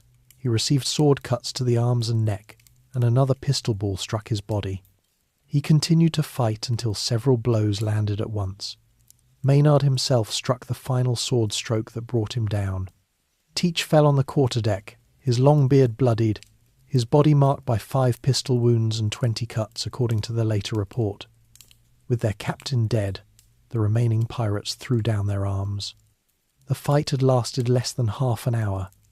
Maynard secured the sloop, took the survivors prisoner, and searched the vessel.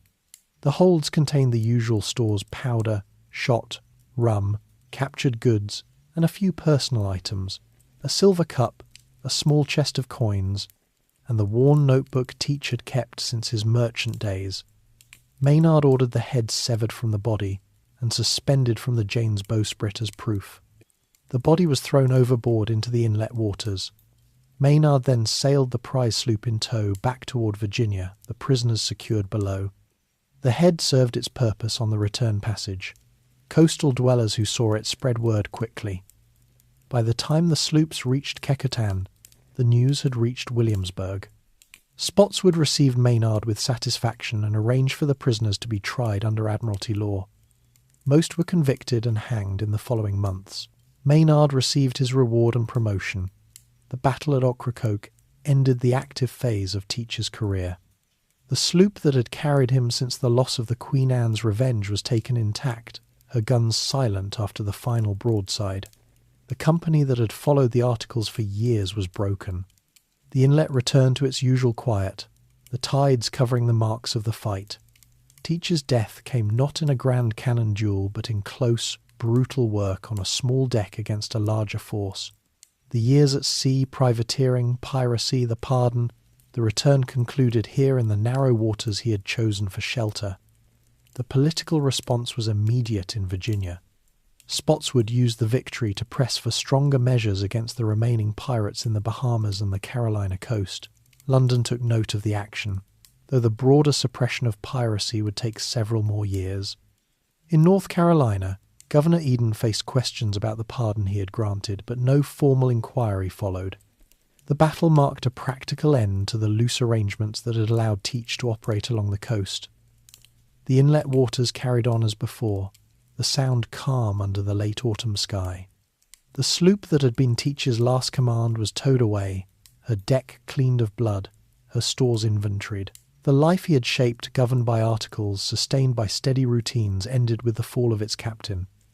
The horizon remained open for others, but for Edward Teach it closed here. Death and legacy. The body of Edward Teach drifted in the waters of Ocracoke Inlet after the fight on the 22nd of November 1718. Lieutenant Robert Maynard's men had severed the head and hung it from the bowsprit of the Jane as proof of the kill. The head was preserved in brine during the return passage to Virginia, shown to coastal inhabitants who gathered at landings to see it. By the time Maynard reached Kecoughtan, the news had spread through the colony. Blackbeard was dead, killed in action against a royal force. Governor Alexander Spotswood received the report with satisfaction and arranged for the head to be displayed in a prominent place in Williamsburg as a warning. It remained there for some time, a grim reminder of the cost of piracy. The prisoners, those of Teach's company who had survived the boarding, were taken to Virginia under guard. They numbered fewer than 20. Maynard and Spotswood arranged for their trial under Admiralty law in Williamsburg. The proceedings were swift. Most were found guilty of piracy and sentenced to death.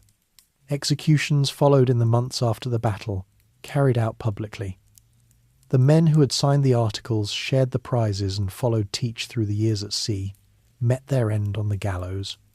A few received pardons or lighter sentences due to youth or evidence of coercion, but the majority did not escape the rope. In North Carolina, the reaction was mixed. Governor Charles Eden faced questions from neighbouring colonies about the pardon he had granted Teach earlier that year. Eden defended his actions by pointing to the royal proclamation that had authorised such pardons, but the scrutiny added pressure. No formal charges were brought against him, and the matter faded as other concerns took precedence. Bathtown returned to its quiet routines. The small house Teach had rented stood empty for a time, then was taken by another settler. The plot of land he had cleared remained uncultivated through the winter. The immediate aftermath in the wider Atlantic world was practical rather than dramatic. London received word of the action through Spotswood's dispatches. The Board of Trade noted the success as part of the ongoing effort to suppress piracy in American waters. No grand celebrations followed in England. The event was one of several similar actions against the remaining pirate captains in the Bahamas and Caribbean. The Golden Age of Piracy, which had flourished in the years after the War of the Spanish Succession, was already winding down. Naval patrols increased, pardons were offered and then withdrawn, and governors grew less tolerant of loose arrangements along the coast. Stories of Teach began to circulate almost immediately. Released captives from earlier captures, survivors from the Ocracoke fight, and sailors in taverns from Boston to Bridgetown added details with each telling. The burning fuses in the beard became a standard element, the towering figure with pistols crossed at his belt, a familiar image. Newspapers in the colonies printed accounts of the Charlestown blockade, the pardon in Bath, and the final battle. These reports were factual at first, drawn from official letters and trial records, but they carried the weight of the man's reputation. By 1724, Captain Charles Johnson's A General History of the Pirates appeared in London. The book collected accounts of several pirate captains, with a substantial section devoted to Teach. Johnson drew on earlier reports, trial testimony, and the stories that had spread through the maritime world. The narrative, mixed verified facts, the capture of La Concorde, the renaming to Queen Anne's Revenge, the Charlestown blockade, the pardon, the grounding, and the Ocracoke fight with embellishments that made the figure more vivid. Teach was portrayed as a larger-than-life captain who struck fear with his appearance alone, commanded through intimidation rather than cruelty, and died in a fierce last stand. The book became widely read and reprinted, fixing the image of Blackbeard in print for generations. The legends grew from there. Treasure stories attached themselves quickly. Buried silver on the Outer Banks, gold hidden in Carolina inlets, even claims that Teach had left maps or marked trees. Locals in Bath and Ocracoke repeated tales of sightings or strange lights years after his death. These stories were not based on evidence. Maynard's search of the sloop found only modest coin and stores, but they persisted because the name carried weight. The figure of Blackbeard became a symbol of the brief period when piracy had flourished openly in American waters, a time when men who had fought in the late war could turn their skills to their own account. The historical impact was clear in the years that followed. The action at Ocracoke, combined with other naval operations against pirates in the Bahamas, helped close the chapter. Woodes Rogers arrived in Nassau in 1718 with a royal commission to suppress piracy there, offering pardons and enforcing order. The loose community that had formed on New Providence dispersed.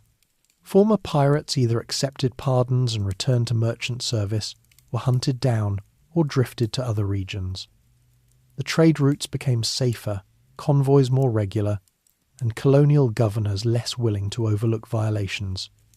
Teach's career had spanned the transition from privateering to outright piracy and back to a brief attempt at legitimacy. He had commanded vessels of different sizes, formed alliances, navigated pardons, and returned to sea when conditions required it. The articles that governed his companies had provided structure in a lawless environment, ensuring fair division and shared risk.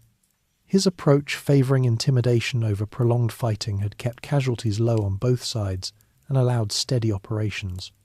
The final battle came against a determined opponent who had prepared carefully and struck when the odds favoured him.